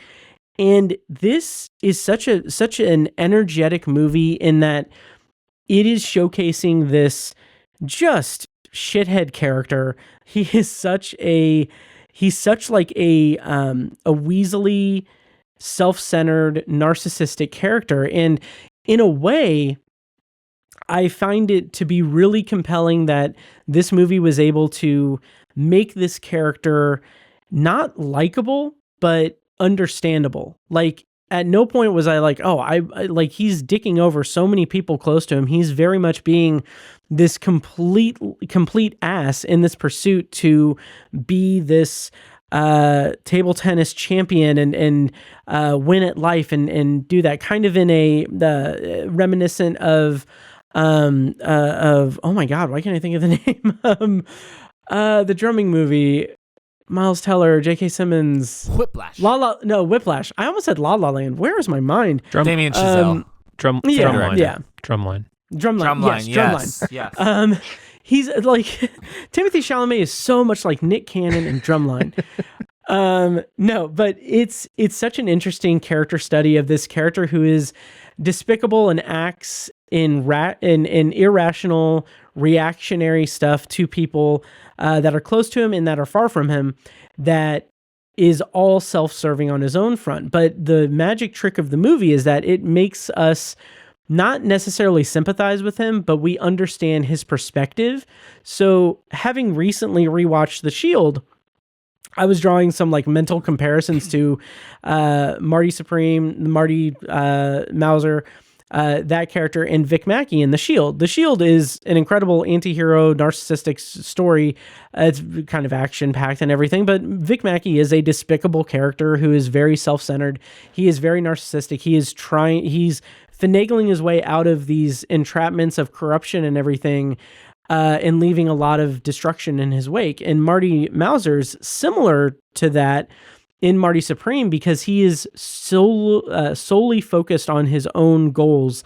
And it's just a really interesting balancing act to have that character that is like breathing in this anxiety throughout, this anxiety in this kind of con artist mentality as he's screwing people over to try to get his goal. It's just such a fun, energetic, and like tense inducing way style that's reminiscent of Uncut Gems, but softer in a way, because you're not seeing the character fuck up too much. You're seeing him like passionate about his about his goal. And there's something, even though he is a despicable con artist, smooth talking character, it's still very mesmerizing to see that play out. So Marty Supreme. Also, I think I'm prepared to say this is the best I've ever seen Timothée Chalamet. Easily. He's so good. So good. So freaking good. So that's my number 4, Marty Supreme. Loved it. And I promise I'll do more life affirming stuff as we continue. Nice. Yeah. I'm also going to be talking about Marty Supreme. My number 3 is Marty Supreme, and I am so glad I got to see this one before we recorded. This is one I'll think about for a long time, kind of for all the reasons you said and more. I really liked Uncut Gems, but kind of like you said, there really is not a whole lot of redeeming qualities for Adam Sandler's character in that movie. Right. I think that has a lot to do with age. So Adam Sandler is an older man in that movie. He's a grown adult who just continues to make these horrible decisions. Marty Supreme really is a coming of age movie for the titular Marty, Timothée Chalamet's character.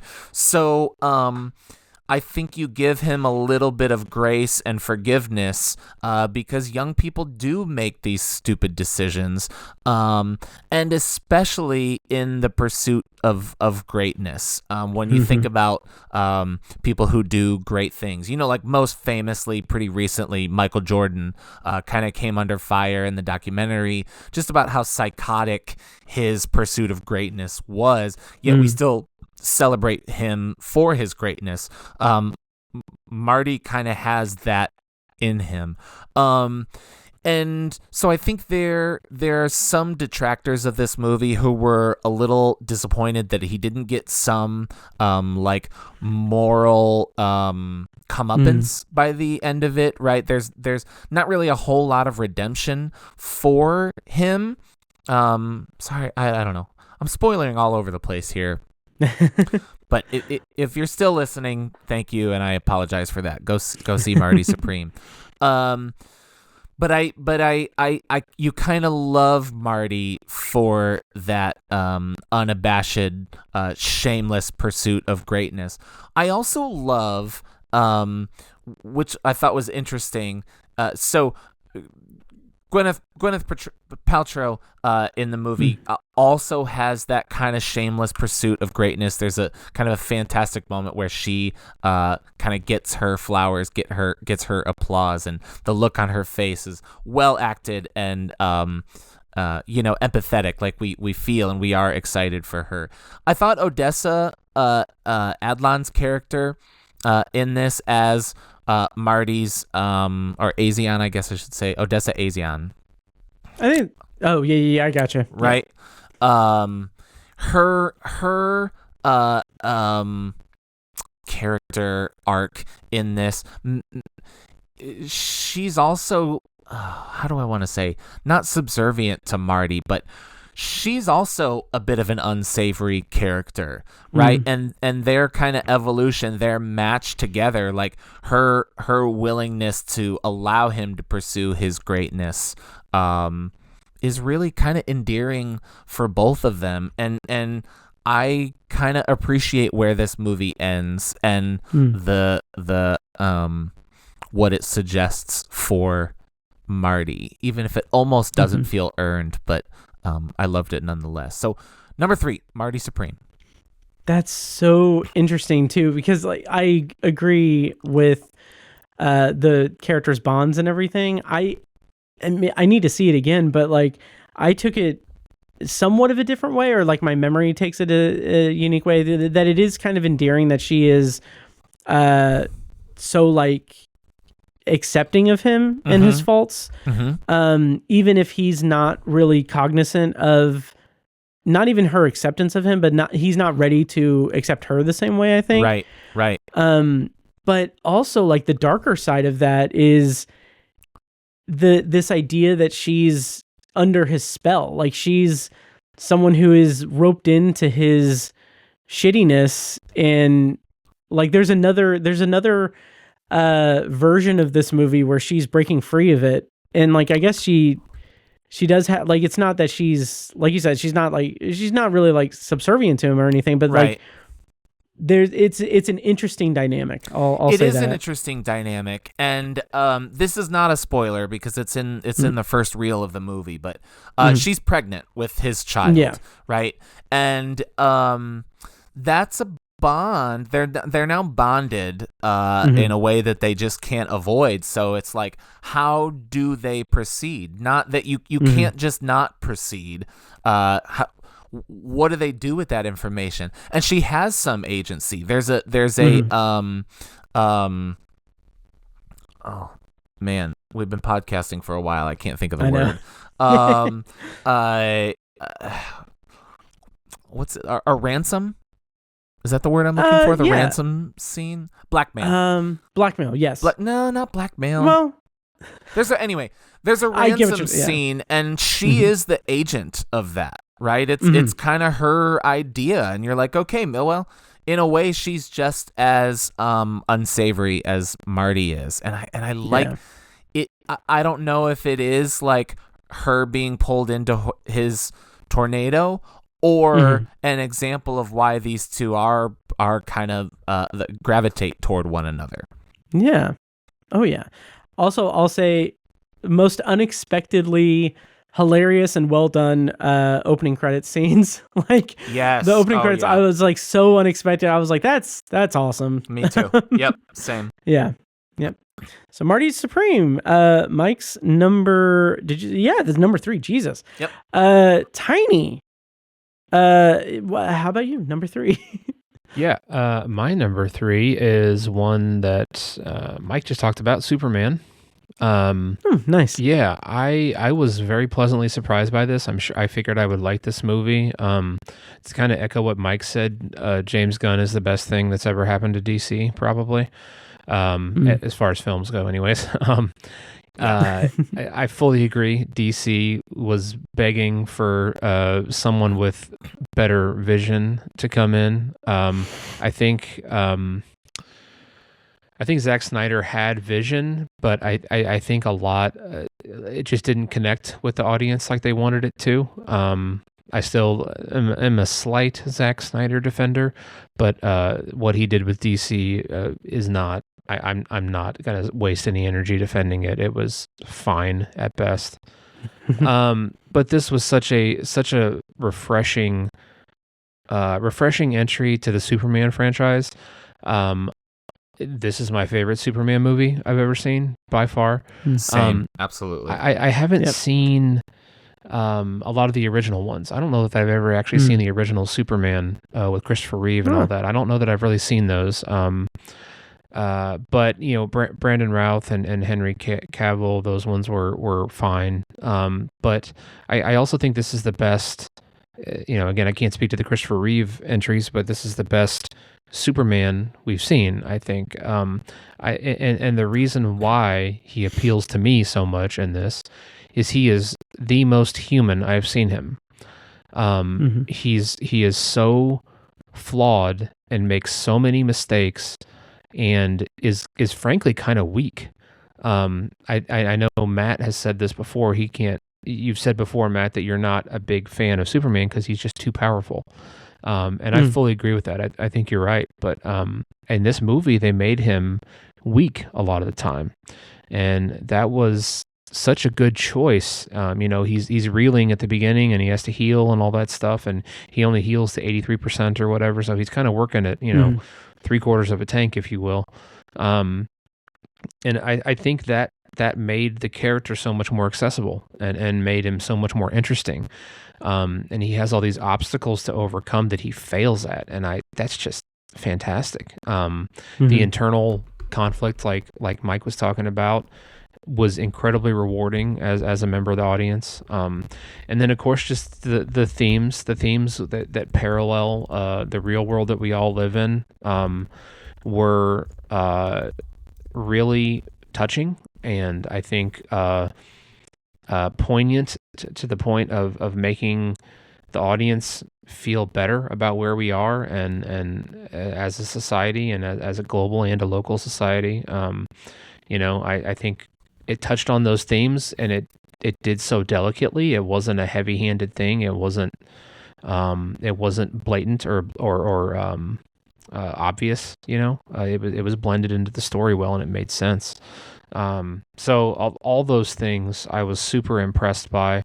And I want to see more. I want to see more of this Superman for the first time ever, maybe in my life. I'm excited about Superman and where it's going to go. In the past, I was like, okay, these are solid movies. They're okay. We'll see what happens. But now I'm excited to see David Cornsweet and James Gunn return to this franchise and do more with it. I'm really thrilled about it and excited, and I'm totally surprised too. So number 3 for me, Superman.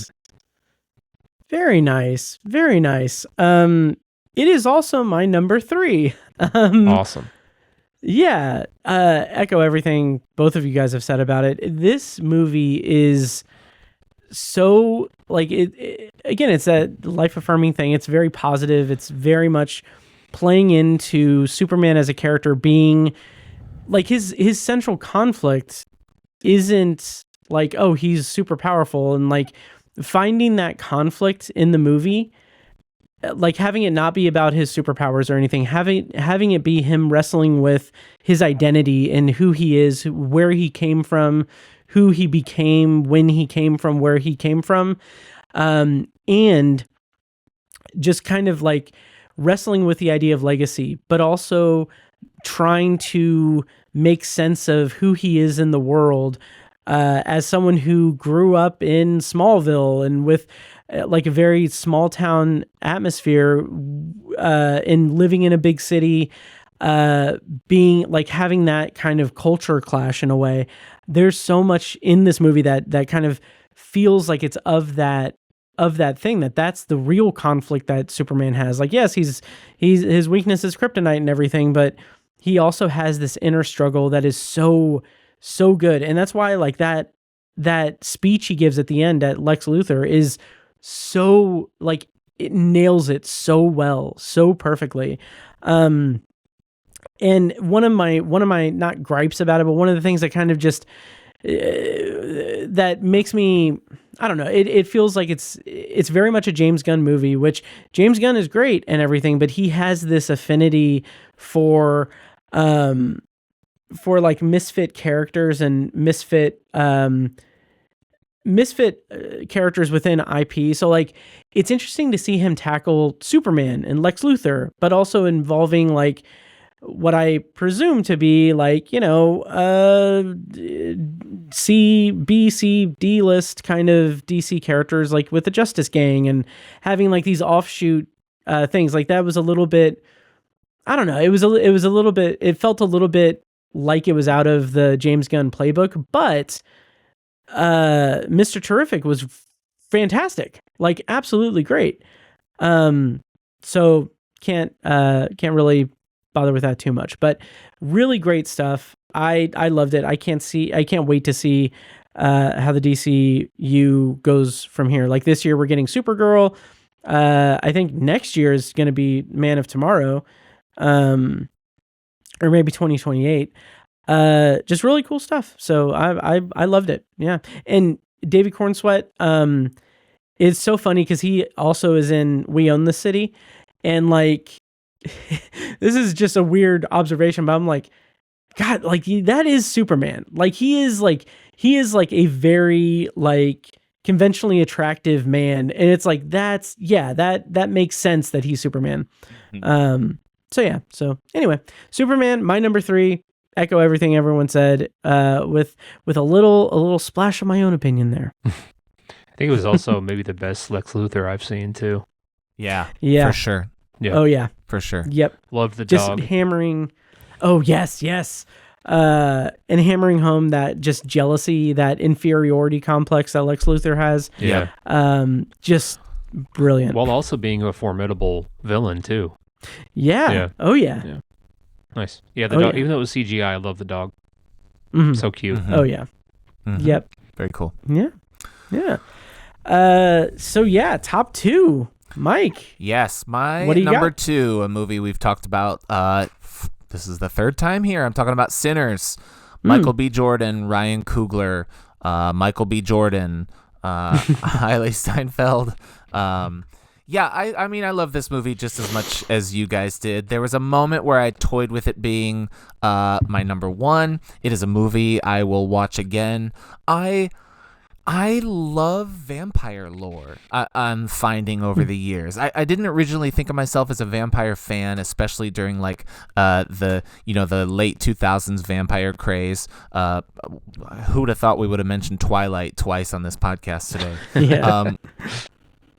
But I love what this movie does with that lore and, being invited inside. I thought the emotional stakes, especially between the two characters played by Michael B. Jordan, were just excellent. Really giving them each individual personalities, while also, showing the connection between the two of them, and how, one has to kind of face against the other, in a dramatic term. I thought was really cool.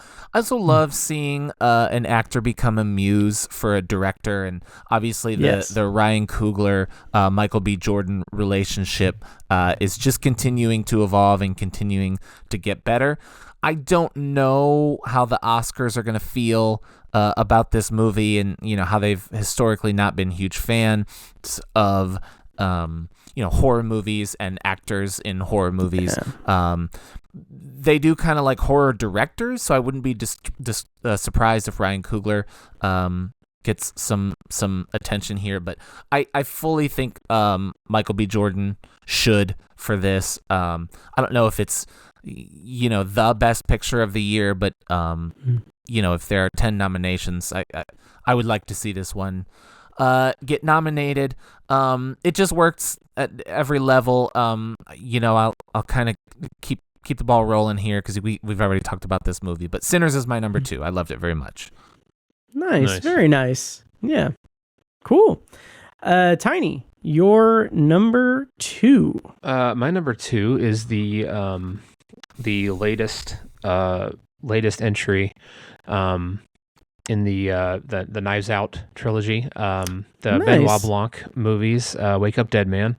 I watched this late. I watched it like last week or during the week actually. I just had so much damn fun with this movie. It was just so freaking fun. It was fantastic. And what's funny is one of the first things I want to mention is I think the movie kind of it doesn't fail, but I think of the 3 Knives Out movies, I think this has the least well-rounded cast of characters of the 3 movies. Agreed. Yeah. Yep. And it's kind of, it's not a glaring flaw, but it is a flaw of the movie. They're not bad characters. It's not a poorly told story. They're not poorly acted by any stretch. They're all wonderfully acted. But, I feel like maybe Knives Out was the best, or Glass Onion was maybe the best cast of characters, because they were just so off the wall. And maybe the first Knives Out was the best actual, most well-rounded cast of characters. But yeah, I mean, the characters that were played by Jeremy Renner and Andrew Scott, Kerry Washington, Thomas Hayden Church, they were almost barely in the movie. I mean, and when they were kind of in the background, might interject a line or two here or there, but just not that present, and that's a bummer. And I think maybe it could have been done a little better and added some things to the story. But for me, the dynamic between Father Judd, played by Josh O'Connor, and Blanc and Glenn Close, Josh Brolin, like that dynamic between that, excuse me, those 3 or 4 characters, just drove the movie so well, and the internal conflict that Father Judd was going through in this movie was so appealing. It's a bit of a crisis of faith, and a crisis of identity Father Judd that I've just found remarkably compelling. And there's elements of the movie that almost seem supernatural, and that was intriguing. That was sort of a first for that was basically a first for the franchise that I thought was really fun to explore. So yeah, I mean, just another great entry in the franchise, and just awesome work by Rian Johnson. Again, I've been a fan of his for 20 years at this point. He's a great filmmaker. So yeah, I it is for sure has some flaws, and I think it could have been done better. But I was just so intrigued, as a lapsed Catholic. I think it, maybe I'm biased regarding this because it spoke to me so much. Same, yeah, I had the same effect. Right. So it just worked on me. This is totally a personal pick at number 2 for me. Wake Up Dead Man. Yeah. Nice. Yeah, I loved it. To your point about the ensemble and everything, that's something that I was surprised I was surprised by, because it is less intense, less intensively about the ensemble, whereas like Glass Onion and Knives Out were like, those were platforms for the ensemble, like the wacky character interactions, like to deliver that satirical sort of messaging of the movies. But here it's a weirdly appropriate pivot, as the movie is about like you said, like the crisis of faith, the crisis of purpose, really, identity and everything, and having it be focused almost solely on the belief systems that drive or disbelief systems even that drive like Benoit Blanc and Father Judd, and seeing how that materializes or informs their perspective on the case and everything. It's just so, while also retaining that level of enjoyable storytelling that we all know and love from Rian Johnson. So it was, I feel like this is like an interesting pivot for the Knives Out franchise, and I can't wait to see what he does next. Because I said last time, and I'll say it again, I want Daniel Craig and Rian Johnson to make these movies until they are sick of making these movies. Because it's lightning in a bottle. I love it. I know it went viral. Maybe when Glass Onion came out, people were talking about how Benoit Blanc needs to do a Muppet movie. Yes. Like directed by Rian Johnson. I would be all over that. That would be so funny. Yes. Yeah. So that is your number 2. Let's go to mine. It has already been discussed by Tiny, and no, that's interesting. It's not on Mike's list. 28 years later.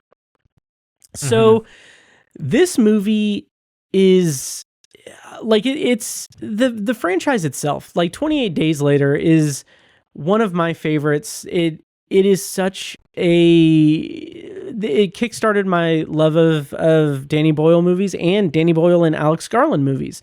Like that teaming of those two creative forces it's gold for me.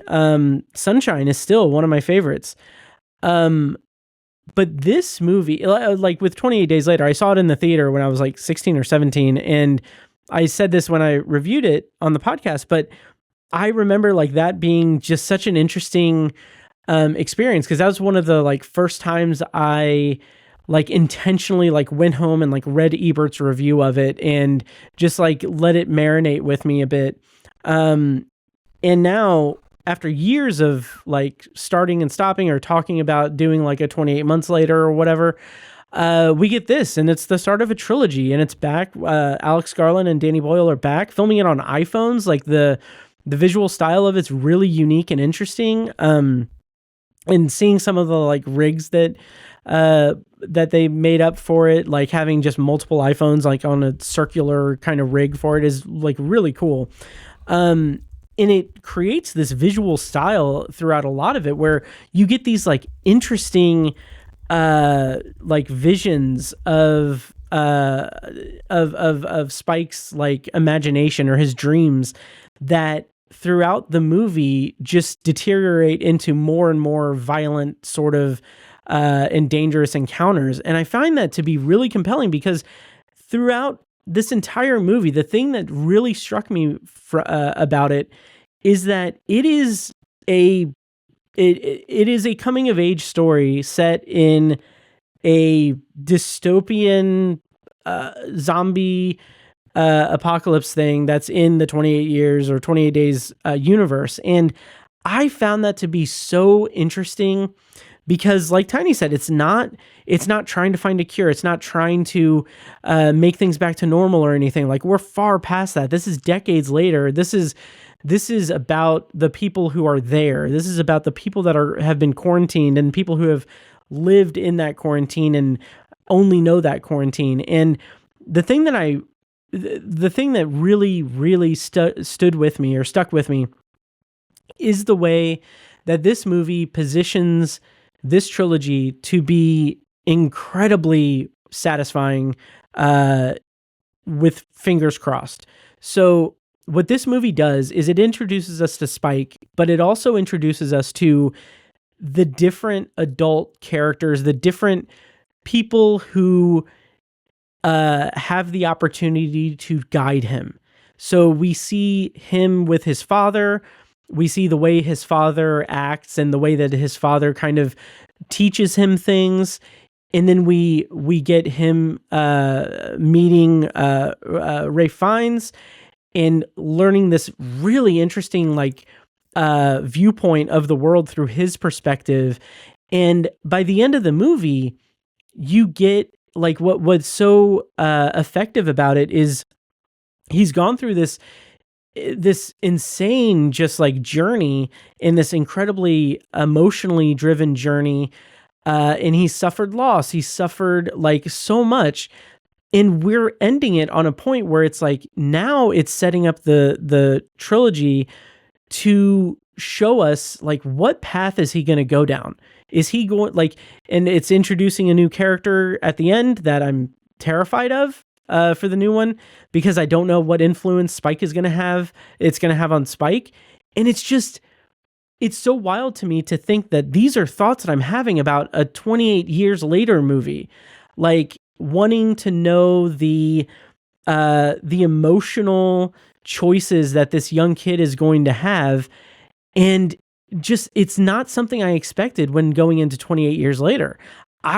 It's just so interesting to see this as a coming of age story and about influence from adults and how it can mold a child into becoming their own adult.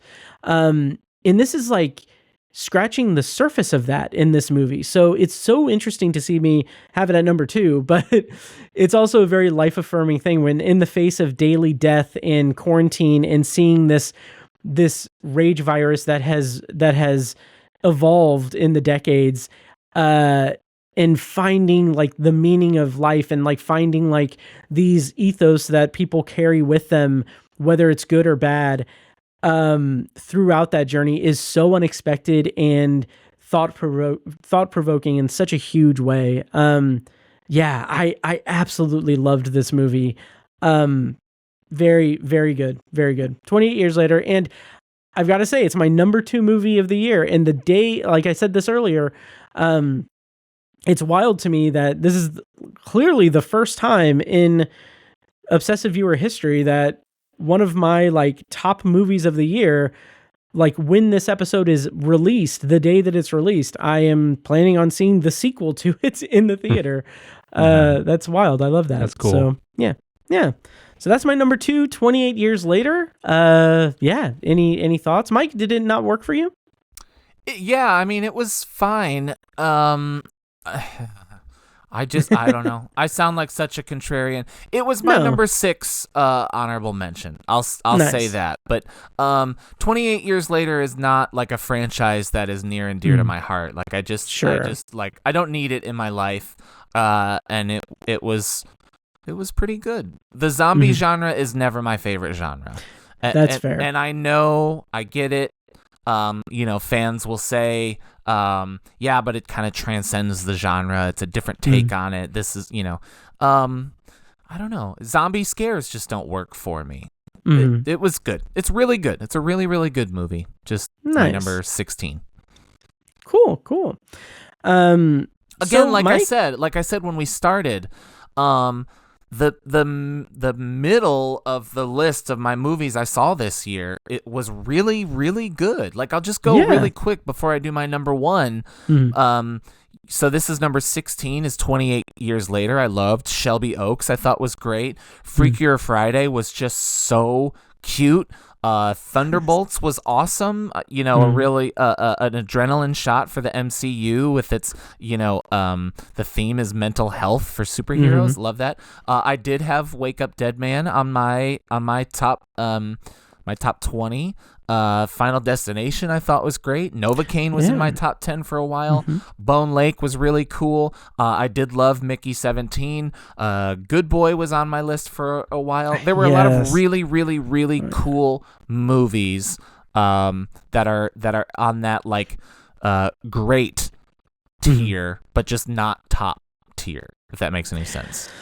Totally makes sense. I missed out on Bone Lake, but yeah, there were some that, like, Good Boy is one that I mean, it can go toe to toe or paw to paw with any of my bottom 5 in my top 10. Like, it's incredible. So I saw Bone Lake as like a mystery thriller at AMC, a blind, whatever those are called. Screen Unseen.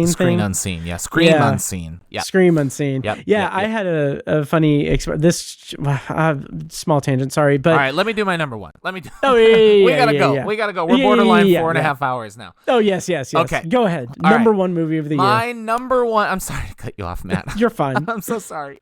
You're fine. My number one is it's Eternity. What?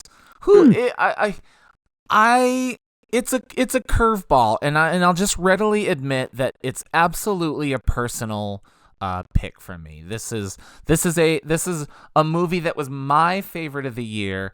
I don't know that I can argue that it's the best movie of the year, but if the theme this year was life affirming, I'm going to get all mushy here, but I love being married to my wife. Like, I love my wife so much.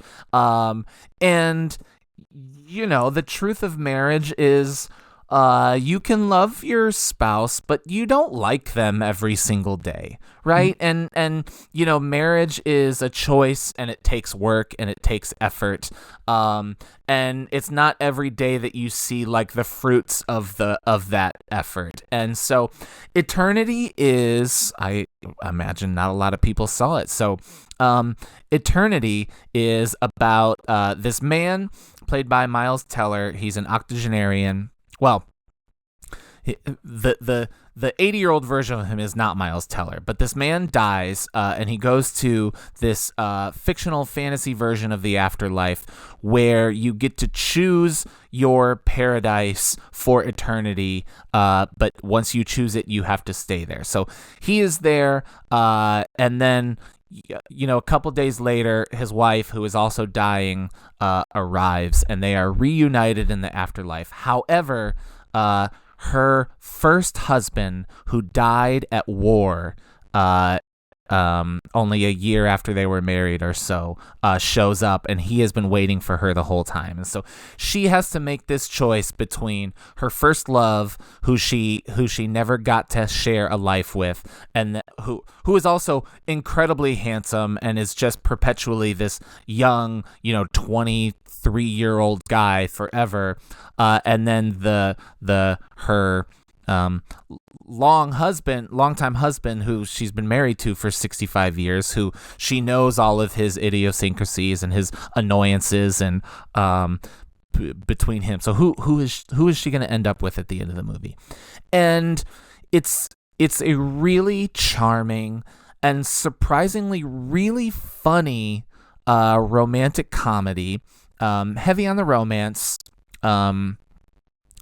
where So Elizabeth Olsen is just great at everything she does. And Miles Teller can be kind of hit or miss for me, but is absolutely a hit in this one. Seeing the two of them in the bodies of 30-year-olds act like they're acting like 80-year-olds at times, just in the things that they say. There's this through joke with Miles Teller, and this isn't a spoiler, but in the beginning of the movie, he dies essentially choking on a pretzel, right?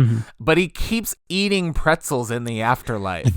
Like, like an old guy just can't stop doing the annoying habit that he loves to do, and everybody gives him a hard time for eating these pretzels. And I mean, I laughed out loud multiple times at this just this dumb marriage. Maybe you only find that's funny if you're an adult. But yeah, just like eating pretzels, and I laughed so hard, and it's so cute. And so another aspect of the afterlife is they get to go into this hallway, which is like a museum where you can watch moments from your life. And I'm not a big crier, but there were a couple moments where I had some lumps of cry in my throat watching the characters watch these old life moments, because I think about that kind of thing all the time, how the indelible moments of my life that I would like to watch again. It really it's like that would be my chosen version of the afterlife. And it's really just life affirming and relationship affirming. It's not what is the meaning of life, but it's about the choices we make in life. It's the relationships we have with people. It's the willingness to persist and care for the person you chose, even when it's not always easy.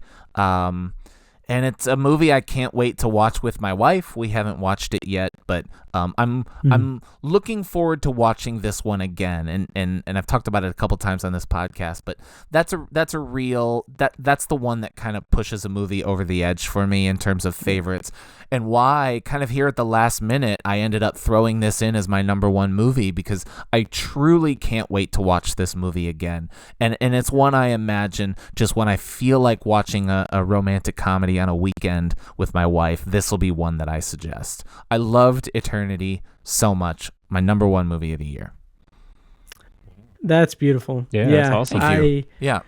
Yeah, it's so funny that it was a last minute thing, because like it feels like a Mike movie. It feels like the kind of movie that I love that. Thank you for saying that. Yeah, it does feel like a Mike movie, doesn't it? Yeah. Oh yeah. Cool. And it's to echo your sentiment about it. It didn't make my list, but I'm discreetly going to add it to my honorable mentions. But like that effect of them being their youthful selves, but still being that aged self. Those performances between Miles Teller and Elizabeth Olsen are just amazing. Some of my favorites of the year. Awesome.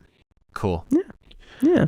So Tiny. Yeah, my number one. My number one is actually Eddington, the latest movie from Ari Aster. First non-horror movie I've seen from Ari Aster. So. Oh yeah. For me, what I loved about this movie is it took so many themes and blended them together so incredibly well. Like kind of when I talked about when we first started recording, it's set during COVID, and you have one character who kind of represents the conspiracy resistance side to all of the social the social change that we went through, kind of the conservative, definitely the conservative character, and then you have the more liberal one who's actually like the mayor of the town, and is a politician and everything, and it's just really, I think audiences might be turned off by that, because a lot of us kind of want to forget COVID because it was kind of a terrible time for so many reasons, but I think this movie, everyone should see this, because I think while it is, kind of hard or annoying to sit through all that controversy and all the stuff we had to go through with COVID. That might be hard for some people. I found it really entertaining to sit through it again.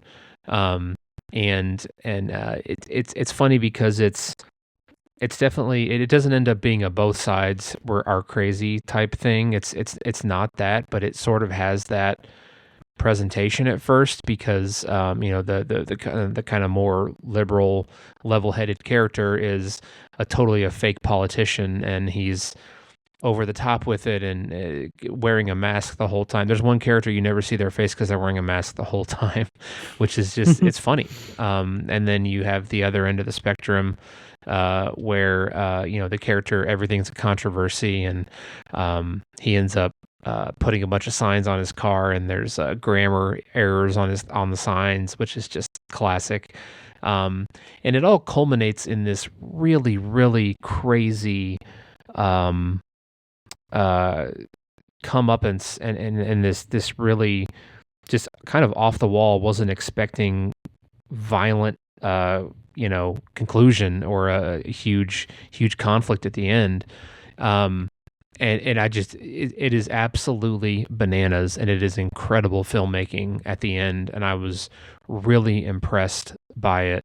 There's like a firefight that is just off the wall, and just everything just comes to a head, and it is just insane. And I like, my jaw was on the floor towards the end of this movie. It's really incredible. And just where it all ends up is just totally wild. A couple of the characters are underused. Emma Stone is unfortunately underused. It's kind of the point of the character, but it's just a bummer. She's so great. You don't get to see a lot of her. And then the Austin Butler character is kind of underused as well. But I just love the themes that the movie plays with, and the way it just kind of blends them all together was really impressive, and just insanely, wildly entertaining all the way through, but especially at the end. So crazy and cool and fun and bananas to watch. So yeah, I think a lot of people didn't see this, unfortunately.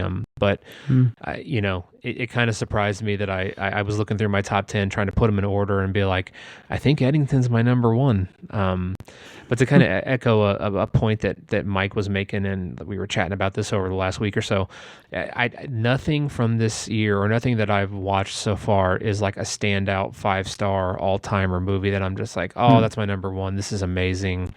So Eddington's almost like a reluctant number one, I guess you'd say, but it's a damn good movie, and I'm gonna rewatch it again. It's really good. I wanted to see that one, but it kind of came and went here in Evansville in theaters. Yeah. I feel like it was the same way up here too. Yeah, it was. I caught it on HBO. I missed out on it too. I'll have to circle back to that.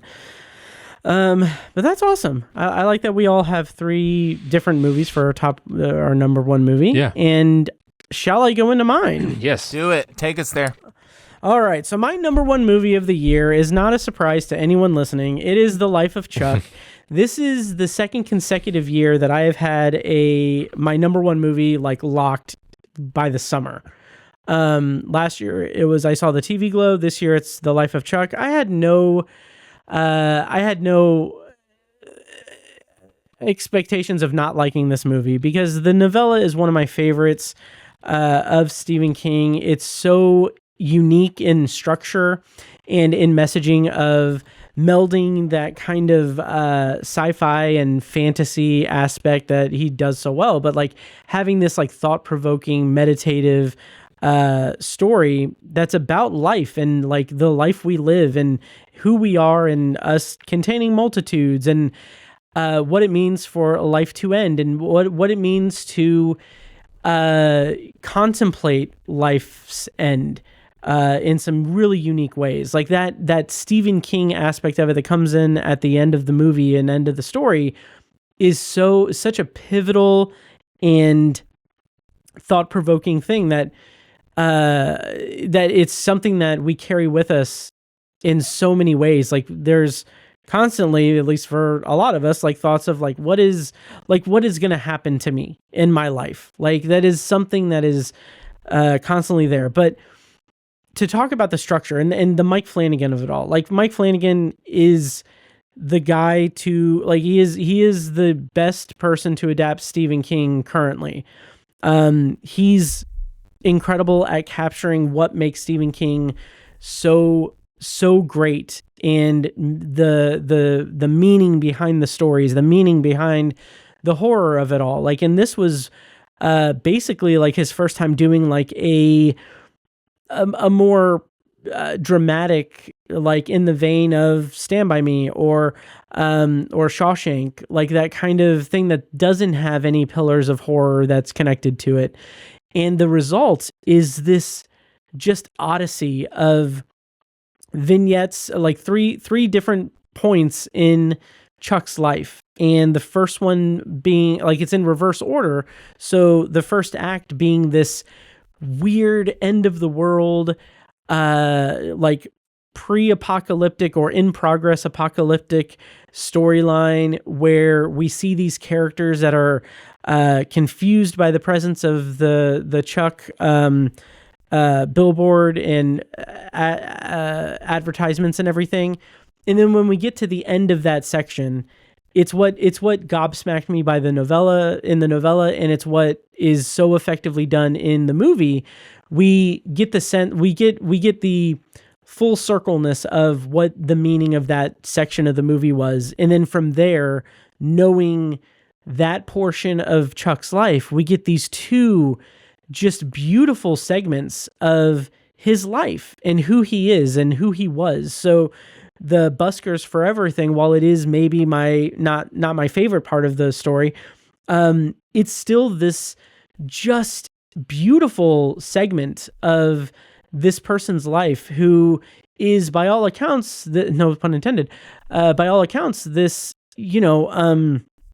stuffy suit guy. Like, he lives an unremarkable life, and he has this remarkable moments on the streets with a busker playing the drums, and meeting someone and just dancing. And the dance of life, as corny as that sounds, is like on full display. And it's so beautiful, because then that carries through to the first or last act, the final segment, having it be about his childhood, and it showcasing us like some of the tragedy that he had, the hardships that he had, and being raised by his grandparents, and like learning things. And that's what's so captivating to me about this movie, is that it is this like broad depiction of these little pieces of life, and these little pieces of things that inform our lives in such profound ways that carry with us throughout the entirety of our lives. And I think there's something just really special about that, and really thought-provoking and beautiful about it. And then the Stephen King aspect of it that comes in, that more conventional Stephen King thing with what the meaning behind the copula in the house, like that just ends the movie in such a profound thing that's like, we all have the knowledge of what's to come in every life, in a broad sense. And the meaning of it is how we spend that time and what we do with our lives. And we capture the beauty that we see in life, the beauty of the world, the positive energies that we take in and expel throughout our lives. And it's just so beautifully done. And it's my favorite movie of the year. It's one of my favorite Stephen King novellas. It is one of my favorite Mike Flanagan works. It is a beautiful 5-star movie, The Life of Chuck by Mike Flanagan, my number one movie of 2025. Awesome. Not only that, do you mind if I do the honors, Matt? Oh, no, go right ahead. It is not just Matt's number one.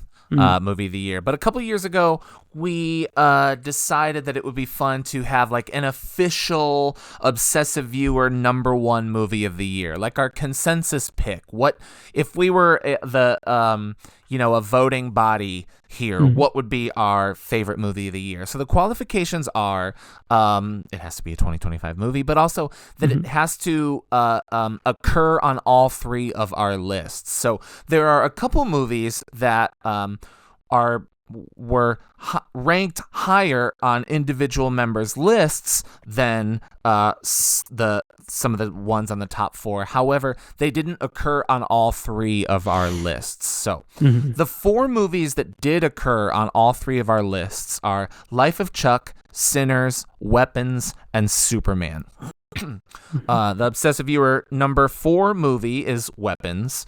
The Obsessive Viewer #3 movie is Superman with 16 total points. Basically, I just reverse rank them. Nice. If it was #1 on a list, it earns 10 points, and I do that for all 3 lists. But the #2 with 20 points is Sinners. No surprise there, I think.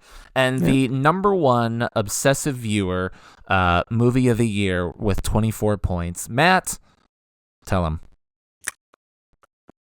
The War of the Worlds. No, The Life of Chuck. It's Life of Chuck. I'm so happy about that. Awesome. Yeah. Deservingly so. Yeah, for sure. Absolutely. And that is our lists for 2025. We're not going to run them down or anything, but that it's a great year. I said this when I shared like the IFJ nominations and everything. Like in my opinion, there is no such thing as a bad year for movies. Like it's like every year is a good year for movies. It's just a matter of finding them. And 2020, I think 2020 was a rough year for movies. Yeah, that's true. Sorry, that's I would true. argue that. No, that is an anomaly. That is the exception that proves the rule, I think. Yep. Because my top movie of 2020 was a movie I have not given a second thought to. No. But yeah, that closes the book on 2025 with the Obsessive Viewer. As we wind down this podcast, what are some 2026 movies that we're all looking forward to? And any parting thoughts on 2025, Mike? All right, 2026 movies that I'm looking forward to. Evil Dead, Burn. I love the Evil Dead franchise. Ready or Not, Here I Come, the sequel to Ready or Not. I know a lot of people who aren't crazy about that movie, but I love the first one. Samara Weaving is one of my favorites, so definitely that one. I really liked the first Mortal Kombat. Redo. I mean, not the first Mortal Kombat, but the one from a couple years ago. So I'm excited for Mortal Kombat 2. Carl Urban as Johnny Cage. Spider-Man: Brand New Day. Obviously, anything Spider-Man is just right for me. And then probably my most anticipated. I mean, come on, Scream 7. Scream, probably my favorite film franchise. I just can't wait. Scream 7, easily. Have you stayed away from the trailer? Nothing. Still? I've seen images, but I've not watched the trailer. Same. So we have a pact that we're not going to see the trailer. So for the listener, awesome. Tiny movies you're looking forward to in 2026. All different from Mike's, which is crazy. Dune Messiah. Nice. Obviously, can't wait for that. Project Hail Mary looks really fun. The Odyssey, of course. Avengers Doomsday. Curious to see what Marvel can do with that. And then the latest from Robert Eggers, Werewolf. I was blown away by Nosferatu, so he's high on my list of filmmakers to watch. Yeah. Nice. Very nice. My movies I'm looking forward to, there's a ton, but the list I have is first and foremost 28 Years Later, The Bone Temple, seeing it this week. Can't wait. Very excited. Scream 7, of course. Kevin Williamson directing. I'm very curious how that's going to play out. Obsession, the movie from Curry Barker. Very curious about that. The Odyssey. Clayface, written by Mike Flanagan. we'll see what happens there. I'm very curious about that. And then rounding out my list, coming in November is Godzilla Minus Zero. Oh, yeah. That's on my list. Yeah. Nice. Oh, yeah. So I'm very, very excited for that. And any movie watching goals or plans that you guys have in the new year? Yeah, I'm gonna say 156 movies, so 3 movies per week. I Okay. did 2.8 per week this year. I think I can do 3 per week. Nice. I'm gonna aim low and just try to hit 1 a week. I want to hit, that's my very minimum. Is Love it. 52 movies next year, but a backup goal would be 100 movies for the year. Nice. Okay. For me, I don't have like a number goal or anything, but I do have an anecdote. Like our original episode 500 was, we were going to try to do a review of Jay Kelly and Black Bag. But it didn't work out. It's fine. I love that episode 500 is the year in review episode. But because of that, my first movie of 2026 was Jay Kelly. So my plan is that my last movie of the year is going to be Michael Clayton, another George Clooney movie with the name of the character as the title. Yeah.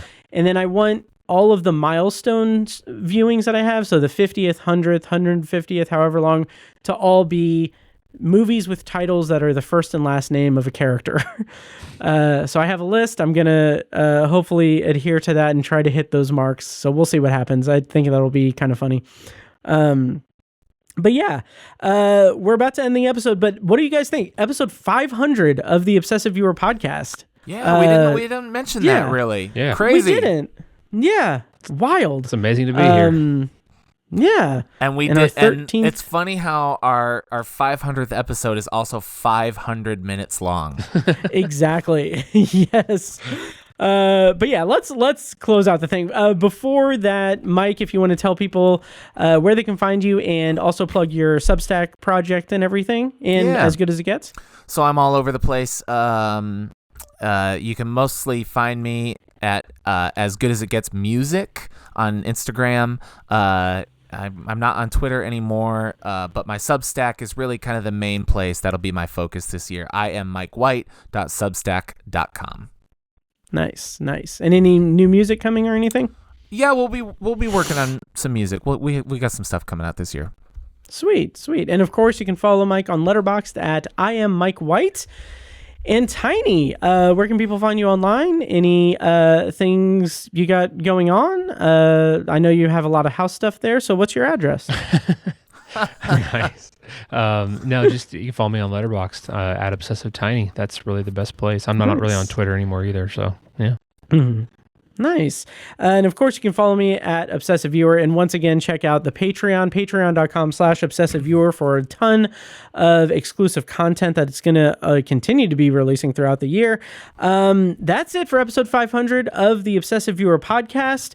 Thank you guys so much for joining us for this episode. And thank you, Mike and Tiny, for so much of your time today. And as always, thank you so much for listening. Make sure to follow the show on social media and subscribe to the podcast on your preferred podcast app. Also, check out Obsessive Viewer Podcast's other shows, Tower Junkies, a Stephen King podcast, hosted by Tiny and myself, and Anthology, the Twilight Zone and Classic Sci-Fi podcast, hosted by me. Next week on the show, I'm loving how this is going to match up, but I'll be reviewing 28 Years Later, The Bone Temple, and Primates. So 2 monkey violence movies, I guess. Until then, thank you so much for listening, and we'll see you in the next episode. Looking at all my eyes can see, they tell me I view obsessively.